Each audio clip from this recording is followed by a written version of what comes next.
Martial world in Hindi explained. अगर आपको कहानी पसंद आए तो चैनल नोवेल मज़ा को लाइक और सब्सक्राइब करें। हमारे चैनल में हर सप्ताह नई कहानियों का आनंद लें। धन्यवाद। अध्याय 91 से 100 10,000 के लेरे एशलर स्क्वायर पर। झूयान ने लिन मिंग की ओर अपनी आंखें सिकोड़ लीं। बिना कुछ कहे ही उसका रंग सामान्य हो गया था, लेकिन उन संकीर्ण आंखों की चमक में बर्फीली ठंडक थी। लिन मिंग और झूयान एक दूसरे को बाहरी उदासीनता से देख रहे थे। उनका संघर्ष देर सवेर युद्ध में समाप्त हो जाएगा, लेकिन झूयान ने यह नहीं सोचा था कि वह दिन इतनी जल्दी आ जाएगा। लेन यून्युए तलवार बांस के बाग के एक कोने में चुपचाप खड़ी थी। रैंकिंग स्टोन पर उस समझ से परे संख्या को देखकर वह पूरी तरह असमंजस में पड़ गई। उसने झूयान और लिन मिंग के बीच टकराव को देखा और पूरी तरह से भ्रमित हो गई। बात यहाँ तक कैसे पहुंच गई? दर्शकों में से कई लोग अभी भी परिणाम से अचंभित थे। अब तक 10,000 हत्याक्रम के लिए जिम्मेदार उपयाजक ने अपना मुंह खोला और अचानक कहा, लिन मिंग, 10,000 हत्याक्रम में 62वें स्थान पर पहुंचने के लिए बधाई। मार्शल हाउस के नियमों के अनुसार जैसे ही आप शिष्यों के बीच शीर्ष 80 रैंकिंग में प्रवेश करते हैं, आपने स्वर्गीय निवास के किसी भी शिष्य को चुनौती देने की योग्यता अर्जित कर ली है। विजेता स्वर्गीय निवास में प्रवेश करेगा और हारने वाला बाहर हो जाएगा और पृथ्वी हॉल में प्रवेश करेगा। 7 गहन मार्शल हाउस के स्वर्गीय निवास में ठीक 72 लोग थे। ये लोग अपनी युद्ध क्षमता के कारण वहां थे, लेकिन उनकी ताकत को 10,000 हथियारों की रैंकिंग में नहीं गिना जा सकता था। यद्यपि रैंकिंग स्टोन रैंकिंग से किसी व्यक्ति की बुनियादी ताकत का आकलन किया जाता था, फिर भी कभी कभी इसमें विसंगतियां भी होती थीं। उदाहरण के लिए, विशिष्ट विशेषताएं जैसे कि हत्यारा, जो 10,000 किलिंग एरे की आगे की ओर दौड़ने वाली लड़ाई शैली में उत्कृष्ट नहीं है, लेकिन किसी इंसान को मारने के मामले में वे अक्सर किसी को हराने के लिए अपनी रैंकिंग को पार कर सकते हैं। इसलिए 7 गहन मार्शल हाउस नियमों में यह निर्धारित किया गया था कि एक बार जब कोई व्यक्ति रैंकिंग स्टोन की शीर्ष 80 रैंकिंग में प्रवेश कर जाता है, तो उसे स्वर्गीय निवास के एक शिष्य को चुनौती देने की योग्यता प्राप्त हो जाती है। सामान्यतः इस चुनौती के लिए सबसे अधिक बार स्वर्गीय निवास में सबसे खराब रैंकिंग वाले व्यक्ति को चुना जाता था। लिन मिंग रैंकिंग स्टोन को देखो। रैंकिंग स्टोन पर स्वर्गीय निवास के शिष्यों के नाम पृथ्वी हॉल के शिष्यों के नामों से थोड़े बड़े थे। ये देखना आसान था कि स्वर्गीय निवास में सबसे खराब रैंक वाली लड़की बाई रोंगरोंग थी, जिसका नाम 75वीं रैंक था। बाई रोंगरोंग संयोग से इस रैंकिंग युद्ध के दौरान मौजूद थी। वह बेहद दयनीय दिख रही थी जब उसने लिन मिंग को रैंकिंग स्टोन पर अपनी नज़र घुमाते हुए देखा। वह जानती थी कि उसके पास उसका सामना करने का कोई मौका नहीं है।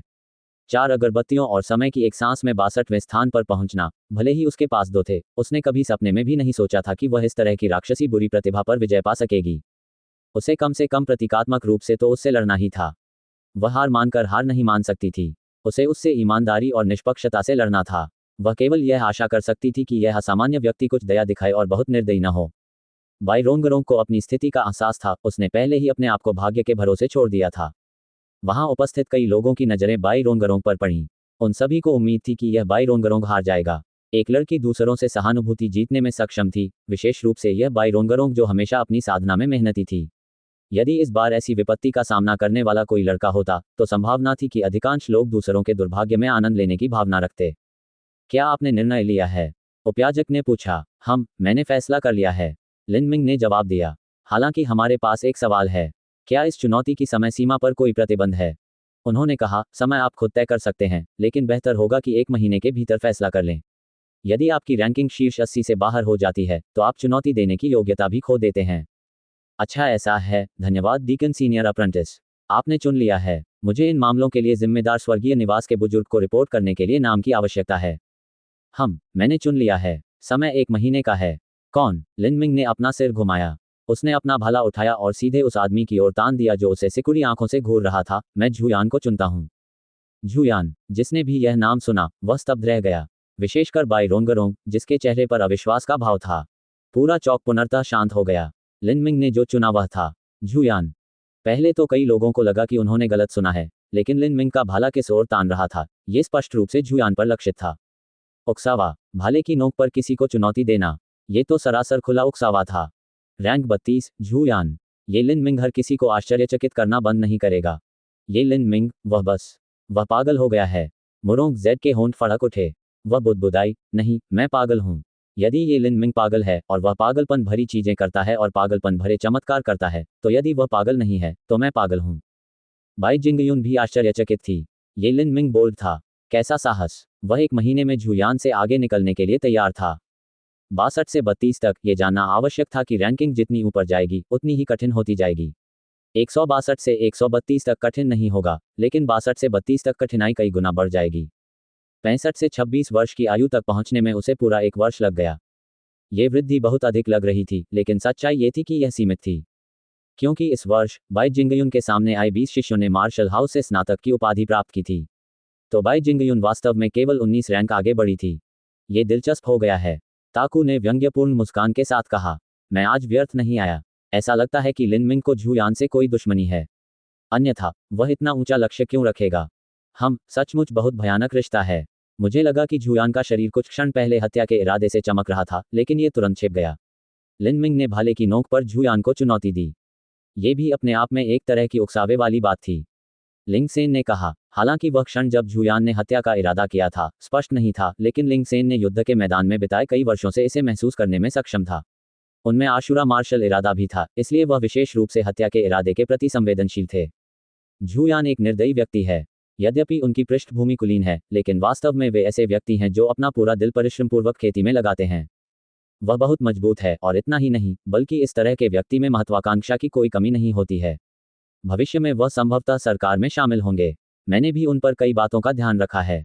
अब इस लिनमिंग ने झूयान को चुनौती दी है, मैं वास्तव में देखना चाहता हूं। ताकू ने उत्साह में अपने होंठ चाटे। वह सेना का अधीनस्थ था और संभवतः भविष्य में वापस लौटेगा। उसके लिए इन संघर्षों में शामिल न होना ही बेहतर था। 1 महीने बाद परिणाम क्या होगा, किसी को भी अंदाजा लगाने की हिम्मत नहीं हुई। यदि यह पहले की बात होती तो वे कहते कि लिनमिंग एक मूर्ख था जिसने अपनी क्षमता से अधिक काम ले लिया था। लेकिन वर्तमान में लिनमिंग ने चमत्कार के बाद चमत्कार किया था, और किसी की भी हिम्मत नहीं थी कि वह उसका एक बाल भी नीचा देखे। अल्पविराम। क्या लिनमिंग ने झूयान को चुनौती दी, और उसने भाले की नोक पर उसे चुनौती दी? क्या यह संभव है कि उसकी झूयान से कोई दुश्मनी हो? पूर्वी महल में क्राउन प्रिंस को अभी अभी खबर मिली थी कि लिनमिंग ने झूयान को चुनौती दी है। उसने उसका नाम पुकारा और भाले की नोक से भी उसका उल्लेख किया। यह सचमुच असामान्य है। इन दो लोगों के बीच कुछ बातें होनी चाहिए। मुई ने यह भी कहा, अगर सचमुच कोई शिकायत है तो मेरी संभावना और बढ़ गई है। ये झूयान मेरे 10वें भाई का चचेरा भाई है। झूयान पहले से ही मेरे 10वें भाई के साथ एक हो चुका है। वे गौरव भी साझा करते हैं और पराजय भी। मुझे नहीं पता कि लिनमिंग और झूयान के बीच किस तरह का रिश्ता है। ऐसा लगता है कि मेरी जानकारी में कुछ चूक है। लिनमिंग और लैन यून्यू के बीच के मामलों के बारे में लिन शियाओदोंग को छोड़कर बहुत कम लोग जानते थे। क्राउन प्रिंस ने जो खुफिया जानकारी एकत्र की थी वह मुख्य रूप से लिनमिंग की पृष्ठभूमि और माता पिता की स्थिति के बारे में थी। ये पूरी तरह से विस्तृत रिपोर्ट नहीं थी। अल्पविराम। पेंग। बादल राजकुमार के हाथ में चाय का प्याला कुचल गया। उन्हें ध्वनि संचारक ताबीज उसी समय प्राप्त हुआ था जब युवराज को प्राप्त हुआ था। चुनौती में झूयान का नाम लेना, उसे भाले की नोक से पुकारना, ये निश्चित रूप से अच्छा संकेत नहीं था। अगर उनके बीच कोई नफरत नहीं होती तो लिनमिंग झूयान को खोजने के लिए इतने सारे लोगों को क्यों लांघता? ये झूयान, ये वास्तव में मेरे लिए मुसीबत खड़ी कर रहा है। 10वें राजकुमार की दोनों बाहें कटार की तरह ऊपर की ओर झुकी हुई थीं और आपस में मुड़ी हुई थीं। झूयान अपनी मां की तरफ से था। पत्नी या माता के परिवार के रिश्तेदारों के बारे में सामान्यतः कहा जाए तो चाहे वह राजकुमार हो या सम्राट, वे माता के पक्ष के अधिकांश लोगों को बाहर रखते थे। प्राचीन काल से ही पत्नी के परिवार या माता के परिवार द्वारा सत्ता संभालना बहुत आम बात रही है। उदाहरण के लिए, महारानी या विधवा महारानी अपने परिवार को भारी जिम्मेदारियां सौंपती थीं और उनकी शक्ति को बहुत बढ़ा देती थीं। लेकिन एक बार उनका प्रभाव बढ़ गया तो न्यायालय को नियंत्रित करने के लिए षड्यंत्र और साजिशें भी शुरू हो गईं। महिलाओं की ओर से सत्ता हथियाने के लिए विद्रोह और षड्यंत्र रचे जाएंगे। लेकिन क्लाउड प्रिंस के संघर्ष में यह एक महत्वपूर्ण चरण था। जो भी चीज उसे बढ़ावा दे सके वह अच्छी थी। झूयान एक प्रतिभाशाली व्यक्ति था और क्लाउड प्रिंस उसे अपने अधीनस्थ के रूप में काम करने के लिए तैयार था, लेकिन वह झूयान को एक विश्वसनीय अनुयायी के रूप में नहीं लेना चाहता था। झूयान जैसा व्यक्ति बहुत महत्वाकांक्षी था। आदेश पारित करो। मैं चाहता हूं कि झूयान आज रात मुझसे मिलने आए। 10वां राजकुमार झूयान और लिनमिंग के बीच झगड़े के पीछे के कारण के बारे में पूछताछ करना चाहता था और देखना चाहता था कि क्या वह लिनमिंग को दुश्मन से दोस्त में बदल सकता है। झूयान के अपने निवास पर लौटने के बाद उसके सामने आग का एक गोला चिंगारी में बदल गया। ये 10वें राजकुमार यांग जेन द्वारा ध्वनि संचारक ताबीज द्वारा भेजा गया संदेश था। 10वां राजकुमार चाहता था कि वह आज रात उसके महल में उससे मिलने आए। झूयान उसकी अंतर्निहित आवाज सुन सकता था। 10 राजकुमार खुश नहीं लग रहे थे। झूयान को निश्चित रूप से पता था कि अगर 10वां राजकुमार उससे मिलना चाहता था तो यह उस क्षण की वजह से था जब लिनमिंग ने उसे खुले तौर पर चुनौती दी थी। स्थिति का निरीक्षण करने के लिए उसने जो स्काउट भेजे थे उन्होंने 10वें राजकुमार को रिपोर्ट कर दी होगी। लिनमिंग पर जीत। सपने देखना बंद करो। झूयान ने हाथ बढ़ाकर अपने सामने सुलगती राख को कुचल दिया। 10वें राजकुमार की आवाज अचानक बंद हो गई। झूयान धीरे से उठा और अपने लिए एक गिलास शराब भरी। उसने गिलास उठाया और पूरा गिलास खाली कर दिया। धीरे धीरे उसकी आंखें शांत झील की तरह ठंडी हो गईं। अभी 1 महीना बाकी है। क्या आपको लगता है कि लिनमिंग पहले ही जीत चुका है? अल्पविराम। जैसे ही लिन मिंग अपने निवास पर लौटा, उसे 10वें राजकुमार और युवराज से एक साथ ध्वनि संचारित करने वाले ताबीज भी प्राप्त हुए। क्राउन प्रिंस का संदेश मुई की ओर से था। पब फ्यूचर द्वारा विज्ञापन। ध्वनि संचारण ताबीज में मुई ने अपनी बधाई भेजी और लिन मिंग को क्राउन प्रिंस के महल में आने और एक ड्रिंक लेने के लिए आमंत्रित किया। जहां तक 10वीं कीमत की बात है, उन्होंने लिन मिंग को भी आमंत्रित किया और यह भी पूछा कि क्या लिन मिंग उनके पास मौजूद दुर्लभ मानव चरण मैनुअल को देख सकते हैं। वास्तव में इन दो ध्वनि संचारक तावीज़ों ने पहले ही 7 गहन मार्शल हाउस के नियमों का उल्लंघन कर दिया था। मार्शल हाउस ने यह शर्त रखी थी कि कोई भी बाहरी प्रभाव स्कूल अवधि के मध्य में शिष्यों को परेशान नहीं कर सकता, भले ही वह बाहर से भेजा गया ध्वनि संचारक ताबीज ही क्यों न हो। हालांकि वर्तमान घटनाक्रम बहुत महत्वपूर्ण था क्योंकि राजकुमार सिंहासन के लिए प्रतिस्पर्धा कर रहे थे, इसलिए स्वाभाविक रूप से मार्शल हाउस उन्हें समायोजित करने के लिए नियमों को थोड़ा मोड़ने में सक्षम था। ऐसा लगता है कि दोनों पक्ष मुझे जीतना चाहते हैं। मैंने बहुत से लोगों को नाराज किया है और बहुत से दुश्मन बना लिए हैं। मेरी अपनी शक्ति कमजोर है। मैं 7 गहन मार्शल हाउस में सुरक्षित हो सकता हूं, लेकिन अगर मैं बाहर जाता हूं तो मेरी हत्या हो सकती है। यद्यपि मैंने ये कहानी गढ़ी कि मेरे पीछे कोई शक्तिशाली गुरु है, लेकिन इस तरह की झूठी बात दूसरों को रोक नहीं सकती। अगर मैं फिलहाल किसी का पक्ष ले लूं तो वे मेरी रक्षा भी कर सकते हैं। मुई मेरे प्रति दयालु और उदार रहे हैं और हम दोस्त हैं, और क्राउन प्रिंस ने एक बार मेरी मदद की थी, इसलिए मैं उनका एहसानमंद हूं। अगर मैं उनके साथ शामिल हो जाऊं तो यह एक अच्छा विकल्प होगा। जहां तक 10वें राजकुमार की बात है, वह जू परिवार की उपपत्नी महारानी की संतान है। लिन मिंग को राजनीति की ज्यादा परवाह नहीं थी, लेकिन वह जू परिवार की स्थिति के बारे में जानता था और यह कि 10वां राजकुमार जुयान का चचेरा भाई था। जू परिवार ने इस रिश्ते का उपयोग उन्नति की सीढ़ी चढ़ने के लिए किया था। उनका प्रभाव दिन प्रतिदिन बढ़ता जा रहा था और उनका पद भी बढ़ता जा रहा था। लिन मिंग के लिए 10वें राजकुमार का पक्ष लेना असंभव था। उन्होंने तुरंत उसे मना कर दिया। जहां तक मुई को सम्मान देने की बात है, तो ये कुछ ऐसा था जो उसे बिल्कुल करना था, लेकिन अभी समय नहीं था। मैं महामहिम क्राउन प्रिंस को आपके महान और दयालु निमंत्रण के लिए धन्यवाद देता हूं, लेकिन मेरे पास पहले से ही 1 महीने में वादा किया गया तारीख है और मुझे हर सेकंड और मिनट का लाभ उठाना है, इसलिए मैं आपके साथ अपनी नियुक्ति को पूरा नहीं कर सकता। 1 महीने बाद मैं आपसे मिलने आऊंगा और उस समय आपके आतिथ्य के लिए धन्यवाद दूंगा। क्राउन प्रिंस के पूर्वी महल में मुई को लिन मिंग का ध्वनि संचारक ताबीज प्राप्त हुआ।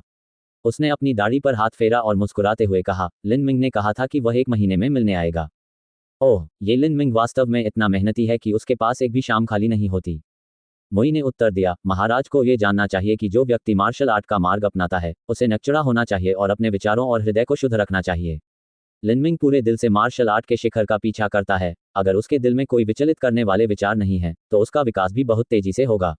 अगर वह एक रात के लिए भी शराब पीने आ जाए तो उसके मन में कुछ अपरिहार्य उथल पुथल मच जाती और उसे वापस समायोजित होने में शायद 1 या 2 दिन लग जाते। तो यह ऐसा ही है। इसमें कोई आश्चर्य नहीं कि लिन मिंग की साधना इतनी तेजी से आगे बढ़ी।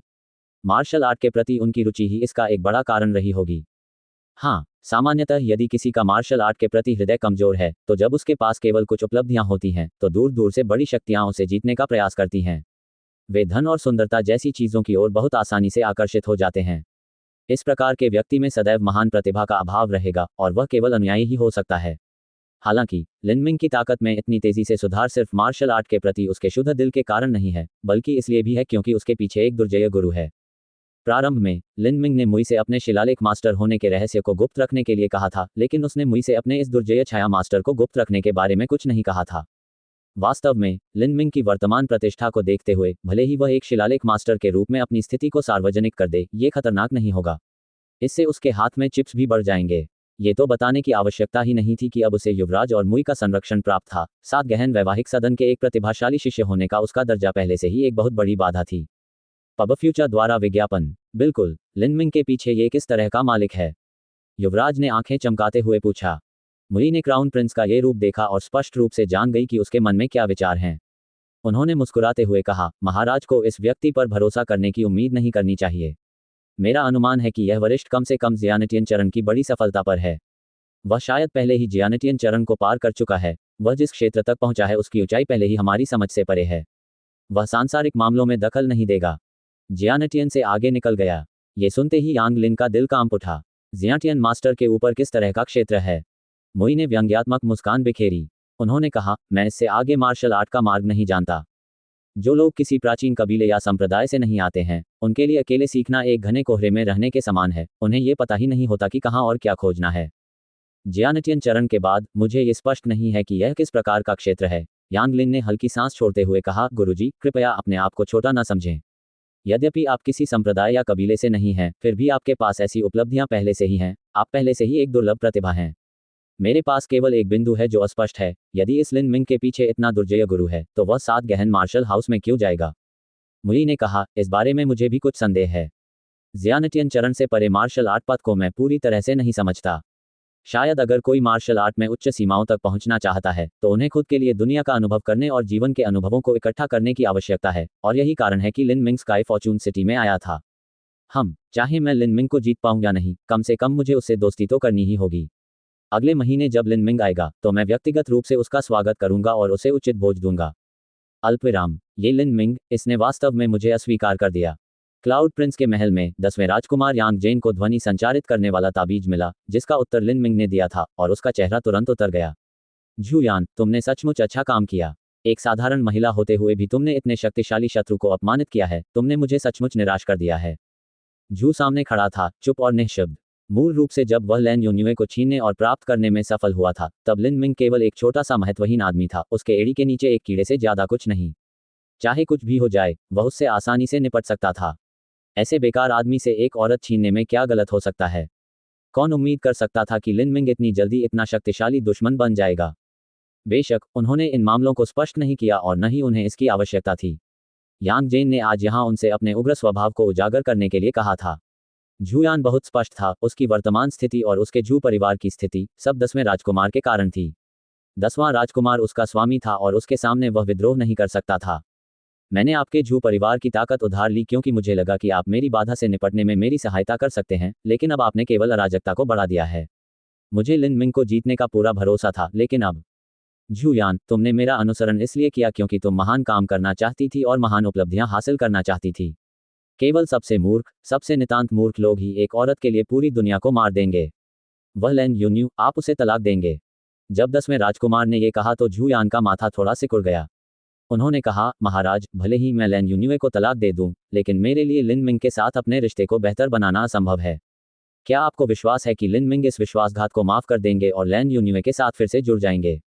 मेरी और लिन मिंग की यह लड़ाई लैन यून्युए की वजह से थी, लेकिन अब इसका लैन यून्युए से कोई लेना देना नहीं है। मुझे तुम्हारे उपदेश की आवश्यकता नहीं है। मुझे पहले से ही पता है कि लिन मिंग लैन यून्युए को फिर से नहीं चाहेगा। लेकिन अगर आप उसे तलाक देते हैं तो ये कमजोरी दिखाने और लिन मिंग के सामने खुद को विनम्र करने का संकेत होगा। बाद में आप माफी मांग सकते हैं। केवल इसी तरह हम संभवतः एक साथ बैठकर भविष्य पर चर्चा कर सकते हैं। केवल इसी तरह से मुझे उसे उदार परिस्थितियां प्रदान करने और उसे अपने पक्ष में लाने की संभावना होगी। अब कोई शाश्वत शत्रु नहीं, केवल शाश्वत लाभ। मैं उसके लिए ऐसी सुंदरियां चुनूंगी जो लैन यून्युए से कहीं अधिक श्रेष्ठ हों, स्वर्गीय सुंदरियां जो बिल्ली की तरह आज्ञाकारी हों। मैं उसे बहुत धन दूंगा और उत्तम खेती की विधियां दूंगा। वह मेरा साथ कैसे न दे सकता था? क्राउन प्रिंस उसे जो दे सकते हैं वह मेरी तुलना में कुछ भी नहीं है। आप चाहते हैं कि मैं लिन मिंग के सामने कमजोरी दिखाऊं और खुद को विनम्र बनाऊं? प्रश्नवाचक चिन्ह उद्धरण चिन्ह। झूयान का मुंह फड़क उठा और उसकी मुठ्ठियां तब तक आपस में बंधी रहीं जब तक वे सफेद नहीं हो गईं। उसके जैसे अहंकारी व्यक्तित्व वाले व्यक्ति के लिए अपनी कमजोरी दिखाना और खुद को विनम्र बनाना उसकी हत्या करने से भी बदतर था। क्या आप तैयार नहीं हैं? एक सच्चा पुरुष लचीला होता है और परिस्थिति के अनुसार अपने आप को ढाल लेता है। ये थोड़ी कमजोरी दिखाने की क्या बात है? क्या ऐसा हो सकता है कि आप मेरे लिए समस्याएं पैदा करना चाहते हैं, सिर्फ इसलिए कि आप और लिन मिंग पूर्ण दुश्मन हैं? झूयान ने कुछ गहरी सांसें लीं और फिर धीरे धीरे अपनी मुठ्ठियां ढीली कर दीं। उसकी आंखें ठंडी थीं जब उसने धीरे से कहा, महाराज, एक मृत प्रतिभाशाली व्यक्ति अब प्रतिभाशाली नहीं रह जाता।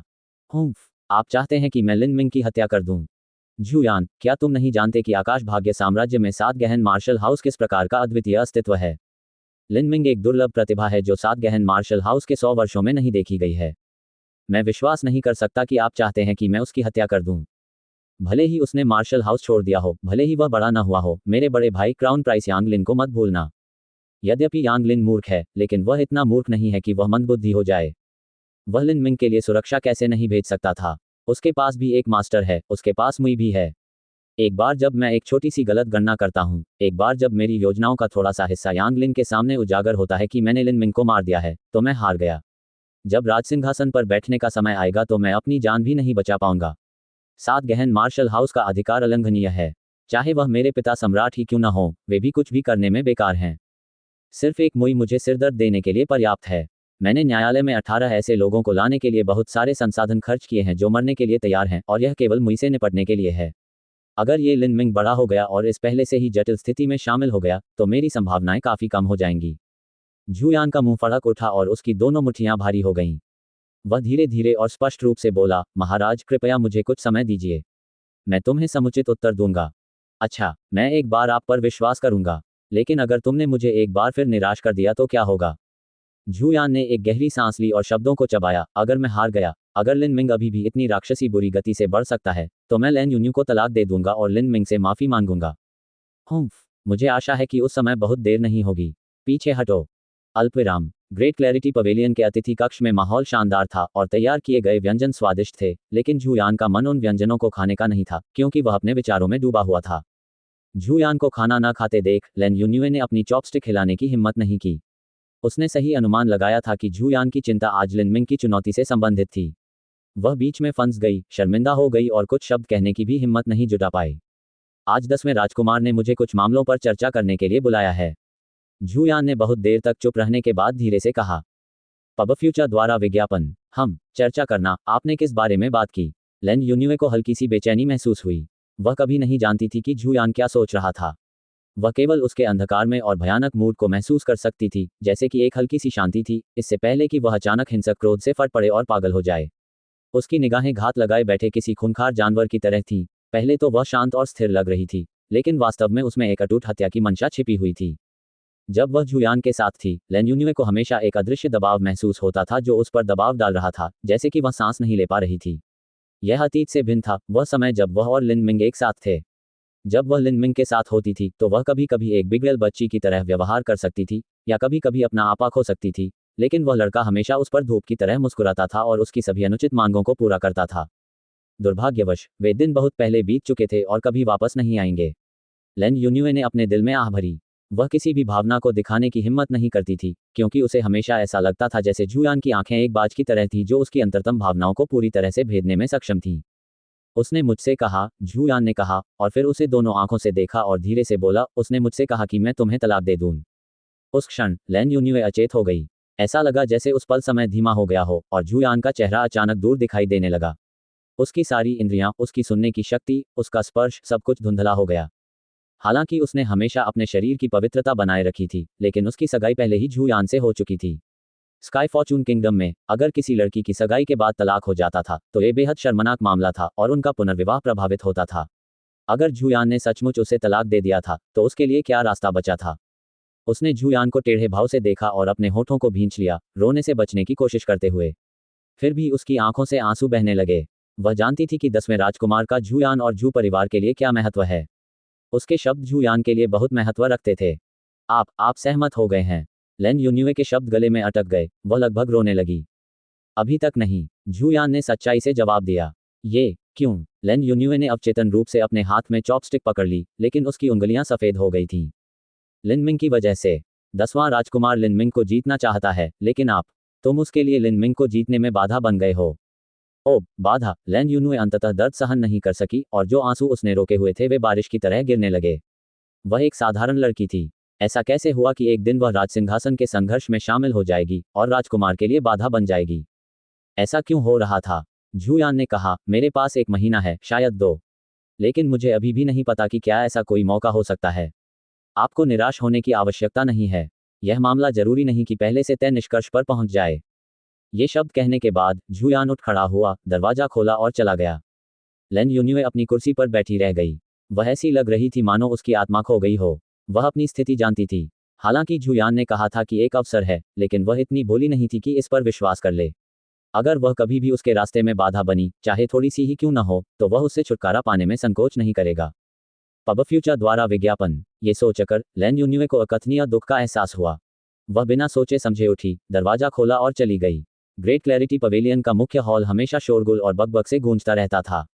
कुलीन पुत्रों की भीड़ अपनी इच्छाओं में लिप्त थी और मजे करते हुए पीने के लिए प्याले उठा रही थी। नाजुक कांस्य प्यालों पर एक जीवंत डिजाइन बना हुआ था, मानो वह किसी राक्षस का मुंह हो जो उसे निगलने के लिए अपने जबड़े खोल रहा हो। आलीशान हॉल, मखमली कालीन, ऊंचे तारों और वायुवाद्यों की मधुर ध्वनि, बेहतरीन जेड प्लेटें और बेहतरीन व्यंजनों से भरे सुनहरे कटोरे। वह कभी अपने सपनों में इनके लिए तरसती थी और उनका पीछा करती थी, लेकिन अब वे उसे केवल उजाड़ महसूस कराते थे। वह सीढ़ियों से नीचे उतरकर ग्रेट क्लैरिटी पवेलियन से बाहर चली गई। शरद ऋतु की रात में हल्की ठंडक थी, बहती हवा में ओस की बूंदें थीं, वह उदास थी। सच तो ये था कि झूयान गलत नहीं था। लेन यून्युए को समझ में आ गया कि उसने आज रात वे कुछ शब्द क्यों कहे और उसे उसके प्रति कोई नाराजगी महसूस नहीं हुई। उसने झू यान को चुना था। उसने उसे इसलिए चुना क्योंकि झू यान उसके लिए बहुत धन लेकर आया था और इस प्रकार उसकी जवानी लंबी हो गई थी। अगर एक दिन झू यान ने महिलाओं के लिए अपना दर्जा खो दिया तो उसकी पत्नी भी उसे छोड़ सकती है। ये सत्य झू यान कैसे नहीं समझ सकता था। यदि कोई वैभव चुनता है तो उसे उस वैभव के पीछे छिपी कड़वाहट और पीड़ा को झेलने में सक्षम होना होगा, लेकिन उसे यह सिद्धांत बहुत देर से समझ में आया। उसे अचानक एहसास हुआ कि जो चीज़ें कभी उसके पास थीं वे कितनी कीमती थीं। उसे अफसोस इसलिए नहीं हुआ कि लिन मिंग एक सुनहरे शल्क वाले ड्रैगन में बदल गया था, बल्कि उसे इस बात का अफसोस था कि वह ये नहीं जान पाई कि जो खुशी उसने एक बार महसूस की थी वह एक सच्चा आशीर्वाद था। अल्पविराम। लिन मिंग ने जो परिणाम उत्पन्न किया था उससे कई लोग हैरान हो गए थे। प्रमुख शक्तियों ने लिन मिंग के लिए पहले से ही कार्ययोजना बना ली थी। लेकिन भले ही लिन मिंग ने इतना अच्छा परिणाम हासिल किया था, फिर भी उसमें थोड़ी सी भी आत्मसंतुष्टि नहीं थी। उन्होंने झू यान को चुनौती देने से पहले 1 महीने का समय चुना। सच तो ये था कि उन्हें इस बात का पूरा भरोसा नहीं था कि वे जीत जाएंगे। झू यान लिन मिंग के पूरे जीवन में पहला सभ्य दुश्मन था। एक बार लिन मिंग ने झू यान को पीछे छोड़ना अपने जीवन का लक्ष्य बना लिया था। लेकिन अब केवल 6 महीने की छोटी सी अवधि में लिन मिंग उसी मार्शल स्टेज पर झू यान का सामना करेगा। लिन मिंग महसूस कर सकता था कि झू यान कठोर और असाधारण था। झू यान और वांग यानफेंग एक ही थे। दोनों ही स्वाभिमानी थे और उनकी अपनी अपनी दृढ़ इच्छाशक्ति थी। बात बस इतनी थी कि झू यान वांग यानफेंग की तरह कठोर नहीं था और दिल से अधिक संयमित था। यदि वांग यानफेंग ठंडी हवा से भरी एक खुली खजाने वाली तलवार थी तो झू यान म्यान में छिपी एक पतली तलवार थी। ये कहना कठिन था कि वह कब म्यान से बाहर निकलेगा और उस पहले वार से बचना लगभग असंभव होगा। झू यान को इतनी आसानी से नहीं कुचला जा सकता। वह झू परिवार की एक उपपत्नी का पुत्र था। उन्होंने अपनी ताकत और मेहनत पर भरोसा करते हुए कदम दर कदम अपनी वर्तमान स्थिति तक पहुंचने का प्रयास किया। यहां तक कि उनके पास घर के मुखिया के रूप में झू परिवार की विरासत पाने की भी संभावना थी। ऐसा व्यक्ति मजबूत घास की तरह था और उतना ही दृढ़। भले ही लिन मिंग के पास क्रिम्सन गोल्ड ड्रैगन मैरोपिल थी जो औषधीय शिलालेख प्रतीक द्वारा बढ़ाई गई थी, उसे पूरा विश्वास नहीं था कि वह जीत जाएगा। इस महीने झू यान निश्चित रूप से दोगुना प्रयास करेगा। लेकिन ये जानते हुए भी लिन मिंग ने फिर भी चुनौती जारी कर दी थी। न केवल उसे झू यान को चुनौती देनी थी, बल्कि उसे खुद को भी चुनौती देनी थी और अपनी क्षमता को उत्तेजित करने के लिए खुद को एक कोने में धकेलना था। इस महीने लिन मिंग को मिलने वाले संसाधन बढ़ा दिए गए। वह 7 प्रमुख संहारक समूहों में पूरे 5 दिन तक अभ्यास कर सकेगा, 5 आत्मा संग्रह छर्रे प्राप्त कर सकेगा तथा 5 सच्चे सार पत्थर भी प्राप्त कर सकेगा। आत्मा एकत्रीकरण गोलियां कुछ भी नहीं थीं, लेकिन सच्चे सार पत्थर, विशेष रूप से साधना के 5 पूरे दिन, लिन मिंग के लिए महत्वपूर्ण थे। 5 पूरे दिन 60 घंटों के बराबर थे जो वह अभ्यास कर सकता था। यह 1 महीने के लिए प्रतिदिन औसतन 2 घंटे था। यद्यपि यह अंधाधुंध अभ्यास नहीं था, लेकिन 2 घंटे के अभ्यास का प्रभाव पहले से ही बहुत फायदेमंद था। आज सुबह सुबह लिन मिंग ने पेनेट्रेटिंग रेनबो को उठाया और आइसी पॉन्ड झरने पर चला गया। लेकिन जैसे ही वह ठंडे तालाब में प्रवेश करने वाला था, दूर से एक आवाज ने उसे पुकारा, युवा चचेरे भाई, 1 मिनट रुको। मम। लिन मिंग ने अपने कदम रोक दिए। ये लिन वू था। युवा चचेरे भाई, बधाई। इस बार तुमने वास्तव में हमारे लिन परिवार के लिए प्रतिष्ठा हासिल कर ली है। लिन वू ने प्रसन्नतापूर्वक कहा और दौड़कर आया। लिन परिवार ग्रीन मलबेरी सिटी के सबसे बड़े परिवारों में से एक था, लेकिन वर्तमान में उसके पास झू परिवार के साथ तुलना करने का कोई साधन नहीं था। ऐसा इसलिए था क्योंकि झू परिवार की एक उपपत्नी महारानी थी और इसके अलावा महारानी के बेटे को राजकुमार की उपाधि दी गई थी। यह इतना भी बुरा नहीं था, इसके लिए केवल भाग्य को ही दोष दिया जा सकता था। हालांकि लिन परिवार के अधिकांश बुजुर्ग क्रोध से उबल रहे थे। लिन परिवार पर हमेशा झू परिवार और झू यान का दबाव रहता था। वे लिन परिवार के सामने खड़े एक पहाड़ की तरह थे। लिन परिवार में युवा पीढ़ी में सबसे मजबूत लिन वू था। वह पहले ही 7 गहन मार्शल हाउस में 2 साल बिता चुका था और अभी पृथ्वी हॉल में प्रवेश ही किया था। इसके अलावा वह रैंकिंग के निचले मध्य भाग में ही थे। युवा पीढ़ी के अन्य 2 लोगों ने तो पृथ्वी हॉल में प्रवेश भी नहीं किया था, वे झू यान के आधे भाग तक भी नहीं पहुंच सके। लिन परिवार के बुजुर्ग नाराज कैसे नहीं होंगे। लेकिन कल 12 लंबी दूरी की ध्वनि संचारित करने वाली तावीज़ों का उपयोग किया गया था और उस रात यह महान समाचार ग्रीन मलबरी सिटी तक बहुत दूर तक भेजा गया था। सामान्य ध्वनि संचारक तावीज़ केवल कुछ दर्जन मील की दूरी तक ही प्रभाव फैला सकता था, लेकिन लंबी दूरी तक प्रभाव फैलाने वाला तावीज़ कई 100 मील तक प्रभाव फैला सकता था। बेशक इसकी कीमत सामान्य से कहीं अधिक थी। एक पर्ची की कीमत कई दर्जन टेल सोने के बराबर थी। स्काई फॉर्चून सिटी से ग्रीन मलबरी सिटी तक समाचार भेजने के लिए 12 ध्वनि संचारक तावीज़ों को श्रृंखलाबद्ध रूप से भेजने की आवश्यकता थी। इस समाचार को भेजने की लागत कई 100 स्वर्ण टेल थी। यदि यह महत्वपूर्ण न होता तो लिन परिवार जैसा धनी और सम्मानित परिवार भी इतना अपव्ययी न होता। लगातार 12 ध्वनि संदेश भेजे गए, जिनमें शुद्ध सोने का रंग था। उनमें केवल कुछ सरल वाक्य थे। लिन मिंग 34 दिनों से 7 प्रोफाउंड मार्शल हाउस में है।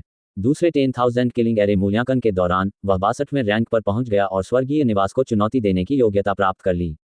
उन्होंने झू यान को भाले की नोक पर चुनौती दी और घोषणा की कि उनका मुकाबला 1 महीने बाद होगा। ऐसा कहा जाता है कि जब लिन परिवार के मुखिया को यह ध्वनि संचारक ताबीज मिला तो वह मौके पर ही अपनी कुर्सी से उछल पड़ा और यहां तक कि उसने गंदे शब्दों का भी इस्तेमाल किया। ये बहुत बढ़िया है। बेशक ये बहुत बढ़िया था। उनके लिन परिवार पर हमेशा झू परिवार का दबाव रहता था और यहां तक कि युवा पीढ़ी पर भी झू यान का दबाव रहता था। अब लिन मिंग निर्दयतापूर्वक उनके लिए न्याय पाने में सक्षम था और यहां तक कि झू यान को भाले की नोक पर चुनौती भी दे सकता था। इस पहाड़ को पलटने के लिए जो हमेशा से लिन परिवार की युवा पीढ़ी को दबाता रहा था, वह कैसे अच्छा महसूस नहीं कर सकता था।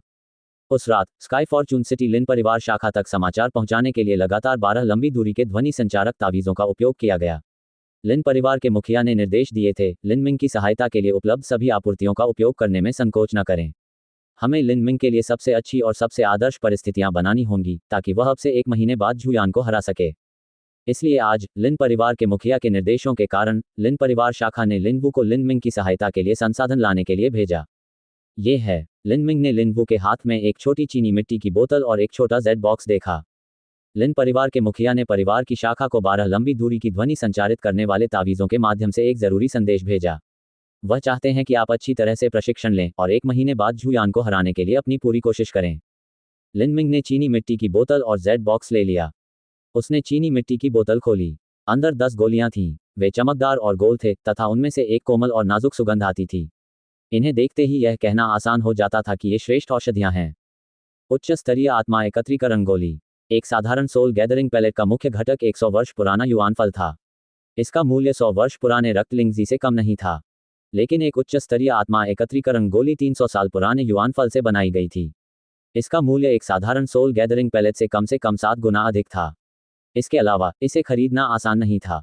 आत्मा एकत्रीकरण गोली सीधे तौर पर किसी मार्शल कलाकार की ताकत को नहीं बढ़ा सकती है, लेकिन ये किसी मार्शल कलाकार की सच्चे सार को संघनित करने की क्षमता को बढ़ा सकती है और इस प्रकार उनकी साधना की गति को बढ़ा सकती है। यद्यपि इन प्रकार की गोलियों का शक्ति बढ़ाने का प्रभाव धीमा था, लेकिन इनका कोई दुष्प्रभाव नहीं था तथा इन्हें लगातार लिया जा सकता था। इस वजह से मार्शल आर्टिस्टों के पास जितनी भी गोलियां थीं, उनमें से सोल गैदरिंग पैलेट की खपत सबसे अधिक थी। लिन परिवार द्वारा दी गई उच्च स्तरीय आत्मा एकत्रीकरण गोलियों की यह बोतल लगभग 20,000 स्वर्ण टेल की थी। परिवार ने वास्तव में अपने सभी संसाधनों का उपयोग कर लिया था। लिन मिंग ने लिन वू को देखा और फिर जेड बॉक्स खोला। इसे खोलने के बाद उन्होंने देखा कि अंदर साफ सुथरे पत्थरों की 2 परतें रखी हुई थीं, जो इस प्रकार लग रही थीं मानो उन्हें बर्फ से तराशकर बनाया गया हो। सच्चे सार पत्थर। लिन मिंग ने अपनी एक ही नज़र में देख लिया कि इस बक्से में 30 सच्चे सार पत्थर हैं। 30 सच्चे सार पत्थर एक छोटी संख्या नहीं थी, और ये सच्चे सार पत्थर ऐसे चमक रहे थे मानो इन्हें पारदर्शी कांच से तराशकर बनाया गया हो। यदि उनकी तुलना 7 गहन मार्शल हाउस द्वारा दिए गए दानों से की जाए तो वे कुछ हद तक शुद्ध थे। ये सच्चे सार पत्थर, उनका मूल्य भी कम नहीं था। आत्मा एकत्र करने वाली गोलियों की इस बोतल और सच्चे सार पत्थरों के इस बॉक्स को देखकर लिन मिंग समझ गया कि अगर उसे यह महान उपहार मिला तो यह उसकी मौन स्वीकृति के बराबर था और वह लिन परिवार का प्रत्यक्ष वंशज बनने के लिए तैयार था। लिन वू को एहसास हुआ कि लिन मिंग का रूप बदल गया था और उसने अपने मन में अनुमान लगाया कि वह क्या सोच रहा था। उन्होंने कुछ शर्मिंदगी और क्षमा याचना के भाव के साथ कहा, युवा चचेरे भाई, मैं जानता हूं कि केक पर यह आइसिंग सही समय पर मदद करने के लिए नहीं है। मैं जानता हूं कि जब आप पहली बार स्काई फॉर्चून सिटी आए थे तो आपकी मदद के लिए परिवार का एक सदस्य भी यहां नहीं था। अब जब युवा चचेरा भाई पुरुषों के बीच एक ड्रैगन बन गया है तो परिवार केवल दवा और सच्चे सार पत्थर वितरित करता है। ये वास्तव में आपको सम्मान नहीं देता या आपके साथ न्याय नहीं करता, लेकिन हम जो कुछ भी करते हैं उसके पीछे भी एक कारण होता है। परिवार के संसाधन सीमित हैं। लिन परिवार में बच्चे बहुत ज्यादा हैं। यदि प्रत्येक पीढ़ी ने पारिवारिक संपत्ति को समान रूप से विभाजित किया होता तो लिन परिवार पहले ही गायब हो गया होता। लिन मिंग समझ गया कि लिन वू का क्या मतलब था। लिन मिंग की अपनी परदादी परिवार कार्यालय की कुलमाता मैडम फैंग थी। ये रिश्ता लिन मिंग को सौंप दिया गया। बड़े परिवार के बच्चों की कई पत्नियां होती थीं और इस प्रकार वे समृद्ध होते थे। प्रत्येक नई पीढ़ी के साथ उत्तराधिकारियों और वंशजों की संख्या में तेजी से वृद्धि हुई। पारिवारिक परंपराओं को जारी रखने के लिए संपत्ति को एक साथ संकेंद्रित करना आवश्यक था। परिवार ने कुछ व्यवसायों को शाखा परिवार के कनिष्ठों को संभालने के लिए दे दिया ताकि दूर रहने वाले इन परिवारों को वेतन मिल सके। ये पहले से ही शाखा परिवारों के प्रति दयालुता थी। वास्तव में ये बहुत उदारतापूर्ण था। यदि लिन मिंग मार्शल आर्ट का अभ्यास नहीं कर रहा होता तो उसके परिवार का जीवन भी बहुत समृद्ध हो सकता था। लिन परिवार के प्रति, जिसके साथ उसका अंतिम नाम समान था, लिन मिंग को थोड़ा आभार महसूस हुआ, लेकिन उसके मन में उनसे जुड़ाव का कोई वास्तविक एहसास नहीं था। लेकिन लिन मिंग जानता था कि उसके माता पिता बहुत पारंपरिक और गंभीर मानसिकता वाले थे और उन्होंने हमेशा सपना देखा था कि एक दिन वे मुख्य परिवार में वापस लौट सकेंगे। उनके माता पिता की नज़र में अपने पूर्वजों को पहचानना और मुख्य परिवार में वापस लौटना रूढ़िवादी था। ऐसा इसलिए था क्योंकि परिवार में उसके माता पिता का दर्जा ऊंचा हो जाता था और उन्हें परिवार के मुखिया का सम्मान और आदर भी प्राप्त होता था। माता पिता के लिए यह गौरव की बात थी और यह गौरव उसके कारण ही प्राप्त होगा। कौन से माता पिता यह आशा नहीं करते कि उनके बच्चे भविष्य में महान उपलब्धियां हासिल करेंगे और धन संपत्ति और सम्मान लेकर घर लौटेंगे। लिन मिंग एक दुर्लभ प्रतिभा थी जो सात गहन मार्शल हाउस के पिछले 100 वर्षों में कभी नहीं देखी गई थी। उनका उभरता सितारा उनके पूर्वजों को सम्मान दिलाने और उनके वंशजों को छाया देने के लिए पर्याप्त था। ये सोचते हुए लिन मिंग ने गोलियां और असली सार पत्थर स्वीकार कर लिए और लिन वू से कहा, मेरे लिए परिवार के मुखिया को धन्यवाद। युवा चचेरा भाई बहुत विनम्र है। लिन परिवार युवा चचेरे भाई को धन्यवाद देता है और हम आशा करते हैं कि आप हमारे लिए जीतेंगे। लिन मिंग को ये उपहार स्वीकार करते देख लिन वू ने राहत महसूस की और गहरी सांस ली। उसे ये भी डर था कि लिन मिंग का लिन परिवार के प्रति दिल ठंडा और अकेला था। वर्ष के अंत में अब कुछ ही महीने शेष रह गए थे।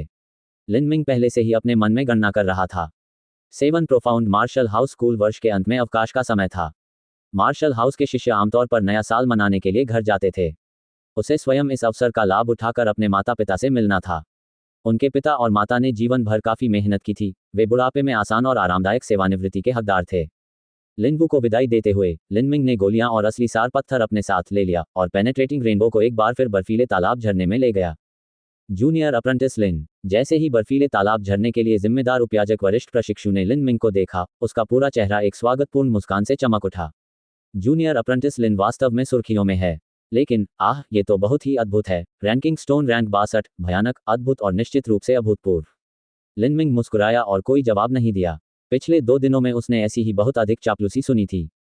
जूनियर अप्रेंटिस लिन क्या कठिनाई चाहता है? 9 स्तर। बर्फीले तालाब झरना सरणी में सबसे अधिक कठिनाई 12वें स्तर पर थी।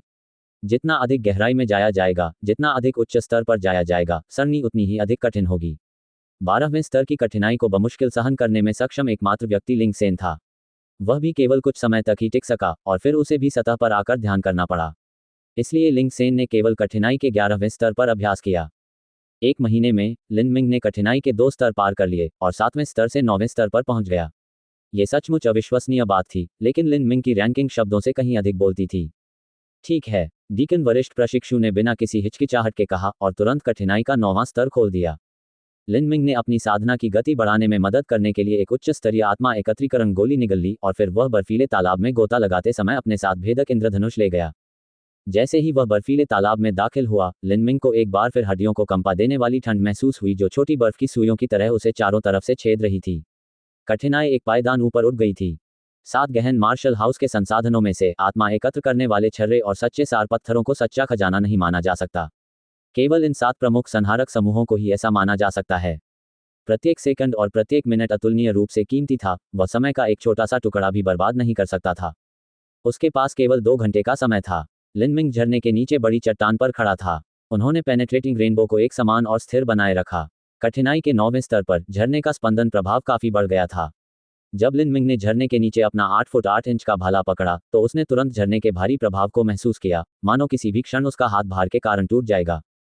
झरने के प्रभाव के नीचे खड़ा रहना आसान नहीं था और पानी भी बहुत ठंडा था। अविरल बहता पानी लगातार शरीर की गर्मी को खत्म कर रहा था। एक 820 जिन भाला जो उसने झरने के नीचे क्षैतिज रूप से रखा था को जोड़ते हुए, यहाँ तक कि अपने स्वयं के मोटे सच्चे सार और अद्भुत ताकत के साथ, वह केवल पलक झपकते ही इस खपत का समर्थन कर सकता था। भले ही वह लिन मिंग था, उसे खुद का समर्थन करने के लिए एक सच्चे सार पत्थर में सच्चे सार को अवशोषित करना पड़ा। सच्चे सार के अवशोषण की गति 50% बढ़ गई। लिन मिंग चौंका, लेकिन वह तुरंत समझ गया। यह उच्च स्तरीय आत्मा एकत्रीकरण गोली का प्रभाव था। 1800 स्वर्ण टाइल का उच्च स्तरीय आत्मा संग्रहण गोली, एक को खाना एक सच्चा खजाना था। इस तरह की शानदार और अद्भुत गोली के प्रभाव विशेष रूप से अच्छे थे। सच्चे सार पत्थर और उच्च स्तरीय आत्मा एकत्रीकरण गोली पर भरोसा करके, जिसे खरीदना मुश्किल था, चाहे कोई कितना भी अमीर क्यों न हो, लिन मिंग अप्रत्याशित रूप से इस अत्यंत हिंसक स्थिति में टिके रहने में सक्षम था। मूल रूप से लिन मिंग ने सोचा था कि वह अधिकतम 2/4 घंटे तक अपनी सांस रोक सकता है, लेकिन अब भले ही उसका असली सार समाप्त हो गया था, फिर भी वह अपने शरीर की पूर्ति के लिए उच्च स्तरीय आत्मा एकत्रीकरण गोली और सच्चे सार पत्थर पर भरोसा कर सकता था और मुश्किल से आगे बढ़ सकता था। हालांकि लिन मिंग को लगा कि दर्द सहना मुश्किल था, फिर भी वह खड़ा था। इस स्थिति को बनाए रखने के बहुत सारे फायदे थे। इससे न केवल उसकी भाला चलाने की कुशलता में तेजी से वृद्धि हुई, बल्कि उसके शरीर को भी वास्तविक सार के साथ संतुलित किया तथा उसके शरीर में छोटी छोटी इकाइयों के समन्वय में वृद्धि हुई। उसकी मांसपेशियों और अंगों का प्रत्येक बिंदु स्वतंत्र रूप से सच्चे सार को अवशोषित करता था। उसका शरीर लगातार भीषण ठंड का प्रतिरोध करता रहा। जब एक आम मार्शल कलाकार मार्शल आर्ट का अभ्यास करता था तो यह अपरिहार्य था कि उसके शरीर पर कोई ऐसा स्थान होगा जिस पर वह काम नहीं करता था। लेकिन जब शरीर का हर इंच स्वतंत्र रूप से सच्चे सार को अवशोषित कर रहा होता तो ये स्थिति उत्पन्न नहीं होती। लिनमिंग की एक सांस पहले ही आधे घंटे तक चल चुकी थी। बर्फ की तरह कड़कड़ाती ठंड के कारण लिनमिंग के शरीर का तापमान पहले ही बहुत कम हो गया था। एक औसत आदमी पहले ही मर चुका होता, लेकिन एक मार्शल कलाकार अपने रक्त प्रवाह को बनाए रखने के लिए अपने असली सार की सुरक्षा पर निर्भर करता है। लंबे समय तक इस स्थिति में रहने के कारण लिनमिंग की चेतना उसके शरीर से लुप्त होने लगी। धीरे धीरे झरने की गड़गड़ाहट की आवाज धीमी पड़ने लगी और गायब हो गई। लिनमिंग का मन पूरी तरह से शांत और शांतिपूर्ण समय और स्थान में प्रवेश कर गया। यहाँ ऐसा लग रहा था मानो वह प्रत्येक प्रभाव के प्रवाह और ध्वनि को स्पष्ट रूप से महसूस कर सकता था और वह अपनी धीमी दिल की धड़कन को सुन सकता था, मानो वह जम गई हो। ये हृदय की धड़कन एक धमाकेदार ढोल की लय के साथ धड़कती है। उस क्षण लिनमिंग ने महसूस किया कि उसकी आत्मा एक बार फिर उसके शरीर को छोड़ रही है। अपने शरीर में उसे एक बार फिर उस मायावी अवस्था का एहसास हुआ जिसमें वह पहले भी था। चूंकि वह सचेत रूप से अपने शरीर को नियंत्रित करने में असमर्थ था, इसलिए उसके शरीर का वास्तविक सार उसकी प्रवृत्ति के अनुसार चलता था।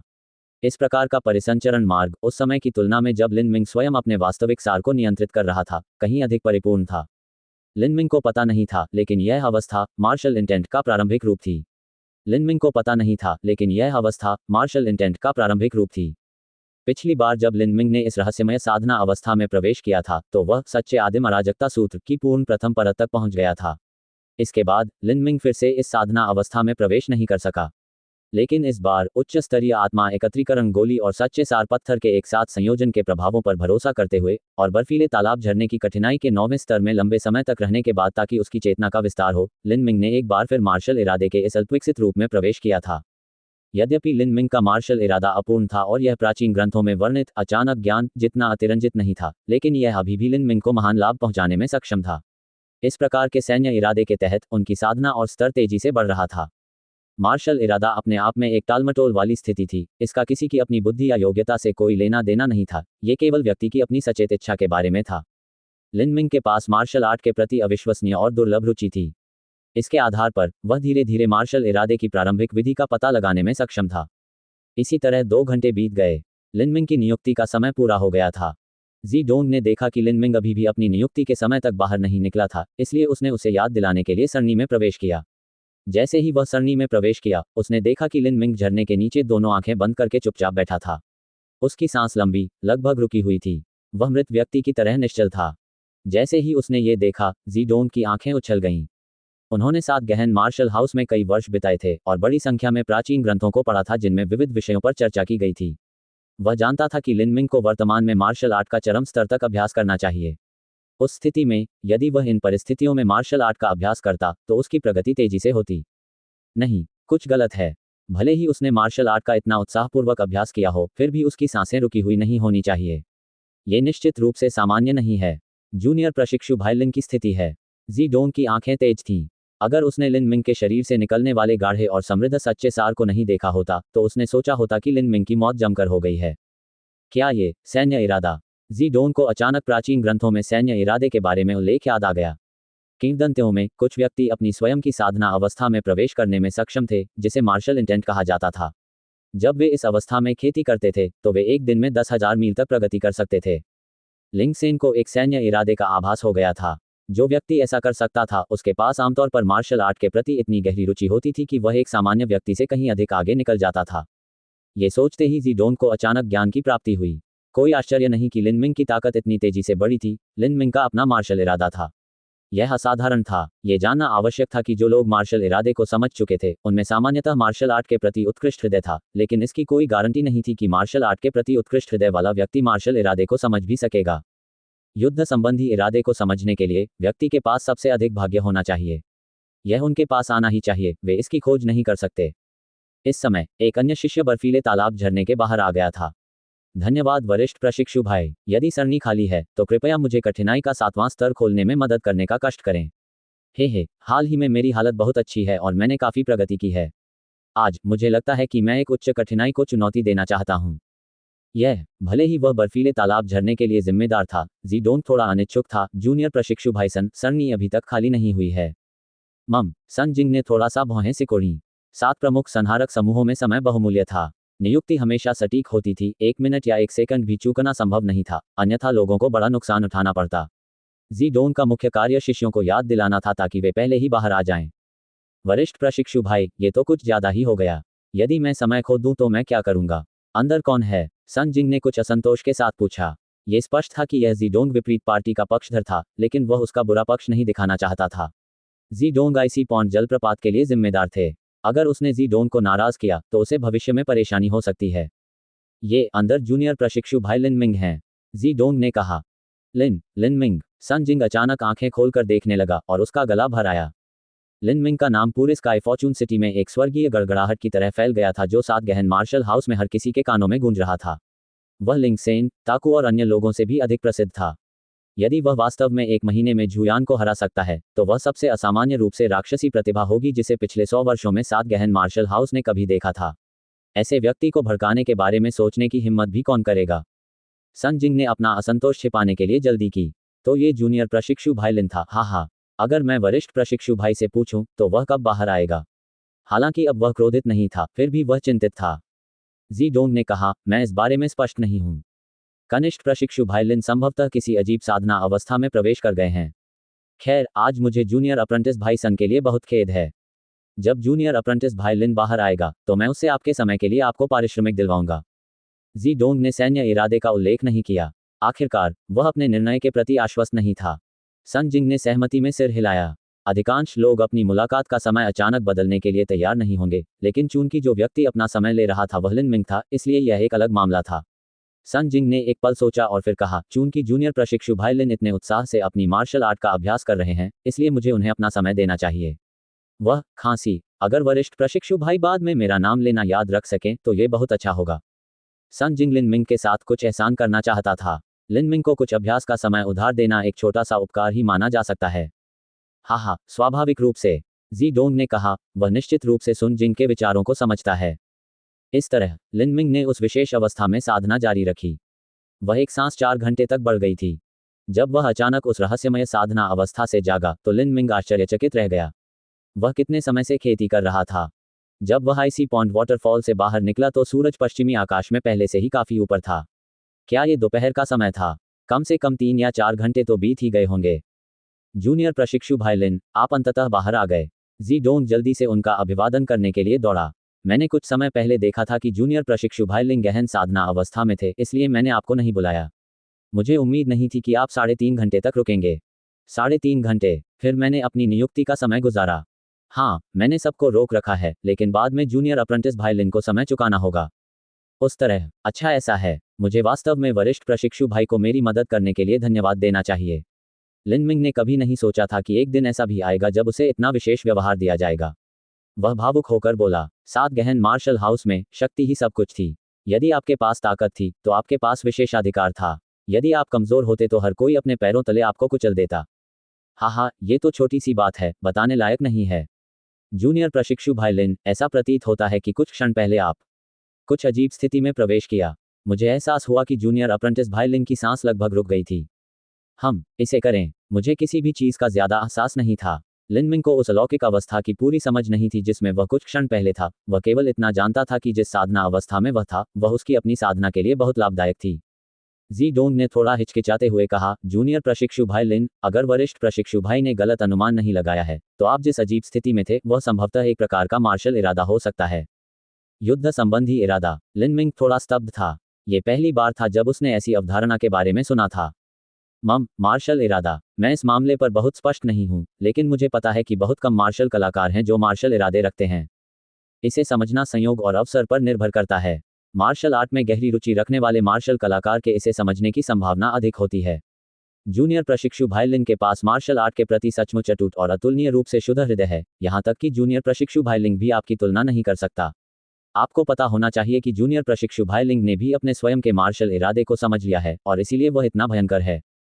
लिंग सेन भी इस प्रकार की साधना अवस्था में प्रवेश कर सकता है। लिन मिंग आश्चर्यचकित हुआ, लेकिन फिर वह तुरंत सचेत हो गया। कोई आश्चर्य नहीं, हालांकि लिंग सेन की प्रतिभा केवल चौथी श्रेणी से हीन थी, लेकिन वह लंबे समय से सात गहन मार्शल हाउस की रैंकिंग स्टोन पर नंबर 1 रैंक पर था। यहां तक कि 5वीं कक्षा की प्रतिभा झांग गुवानयू को भी उनके द्वारा लगातार दबा दिया गया था। लिन मिंग को पता था कि मार्शल आर्ट में मजबूत दिल होना साधना के लिए अच्छा है, लेकिन लिन मिंग को यह नहीं पता था कि एक व्यक्ति को अपने प्रशिक्षण में अधिक मेहनती और लगातार बने रहने के अलावा इसके अन्य महत्वपूर्ण लाभ भी हैं। यदि ये केवल व्यक्ति को अधिक मेहनत करने की अनुमति देता है तो ये थोड़ा नीरस और बेकार लगता है। दिन का समय सीमित था। यदि आप खाते खाते भी खेती करते तो आपके पास दूसरों की तुलना में कितना अधिक समय होता। अब उसे कुछ अधिक जानकारी हो गई थी। मार्शल आर्ट का मजबूत दिल किसी को मार्शल इरादे को समझने में सक्षम बनाता है। इस क्षमता के साथ कोई भी व्यक्ति बहुत सुधार कर सकता है। क्या वरिष्ठ प्रशिक्षु भाई को पता है कि वरिष्ठ प्रशिक्षु भाई लिंग का सैन्य इरादा क्या है? लिन मिंग को इन अजीब साधना अवस्थाओं के बारे में कुछ भी पता नहीं था, इसलिए उसने बेहतर समझ हासिल करने के लिए अब पूछा। मुझे ज्यादा कुछ नहीं पता, मैं केवल इतना जानता हूं कि जूनियर प्रशिक्षु भाई लिंग के मार्शल इरादे का नाम अशूरा है। मेरा मानना है कि यह मृत्यु और वध की अवधारणाओं से संबंधित है। वह स्वेच्छा से साधना की इस अवस्था में प्रवेश कर सकता है, इसीलिए उसकी शक्ति इतनी शीघ्रता से बढ़ती है। वह दूसरे स्थान पर रहने वाले जूनियर अप्रेंटिस भाई ताकू से कहीं अधिक शक्तिशाली है। हालांकि उनकी साधना वास्तव में जूनियर प्रशिक्षु भाई ताकू से कमतर है। जूनियर प्रशिक्षु भाई ताकू पहले ही अस्थि निर्माण चरण में प्रवेश कर चुका है, लेकिन जूनियर प्रशिक्षु भाई लिंग अभी केवल मांसपेशियों को बदलने के चरम चरण में है। तो यह इस प्रकार था। ऐसा प्रतीत होता है कि युद्ध संबंधी इरादे कई प्रकार के थे और वे व्यक्ति दर व्यक्ति भिन्न होते थे।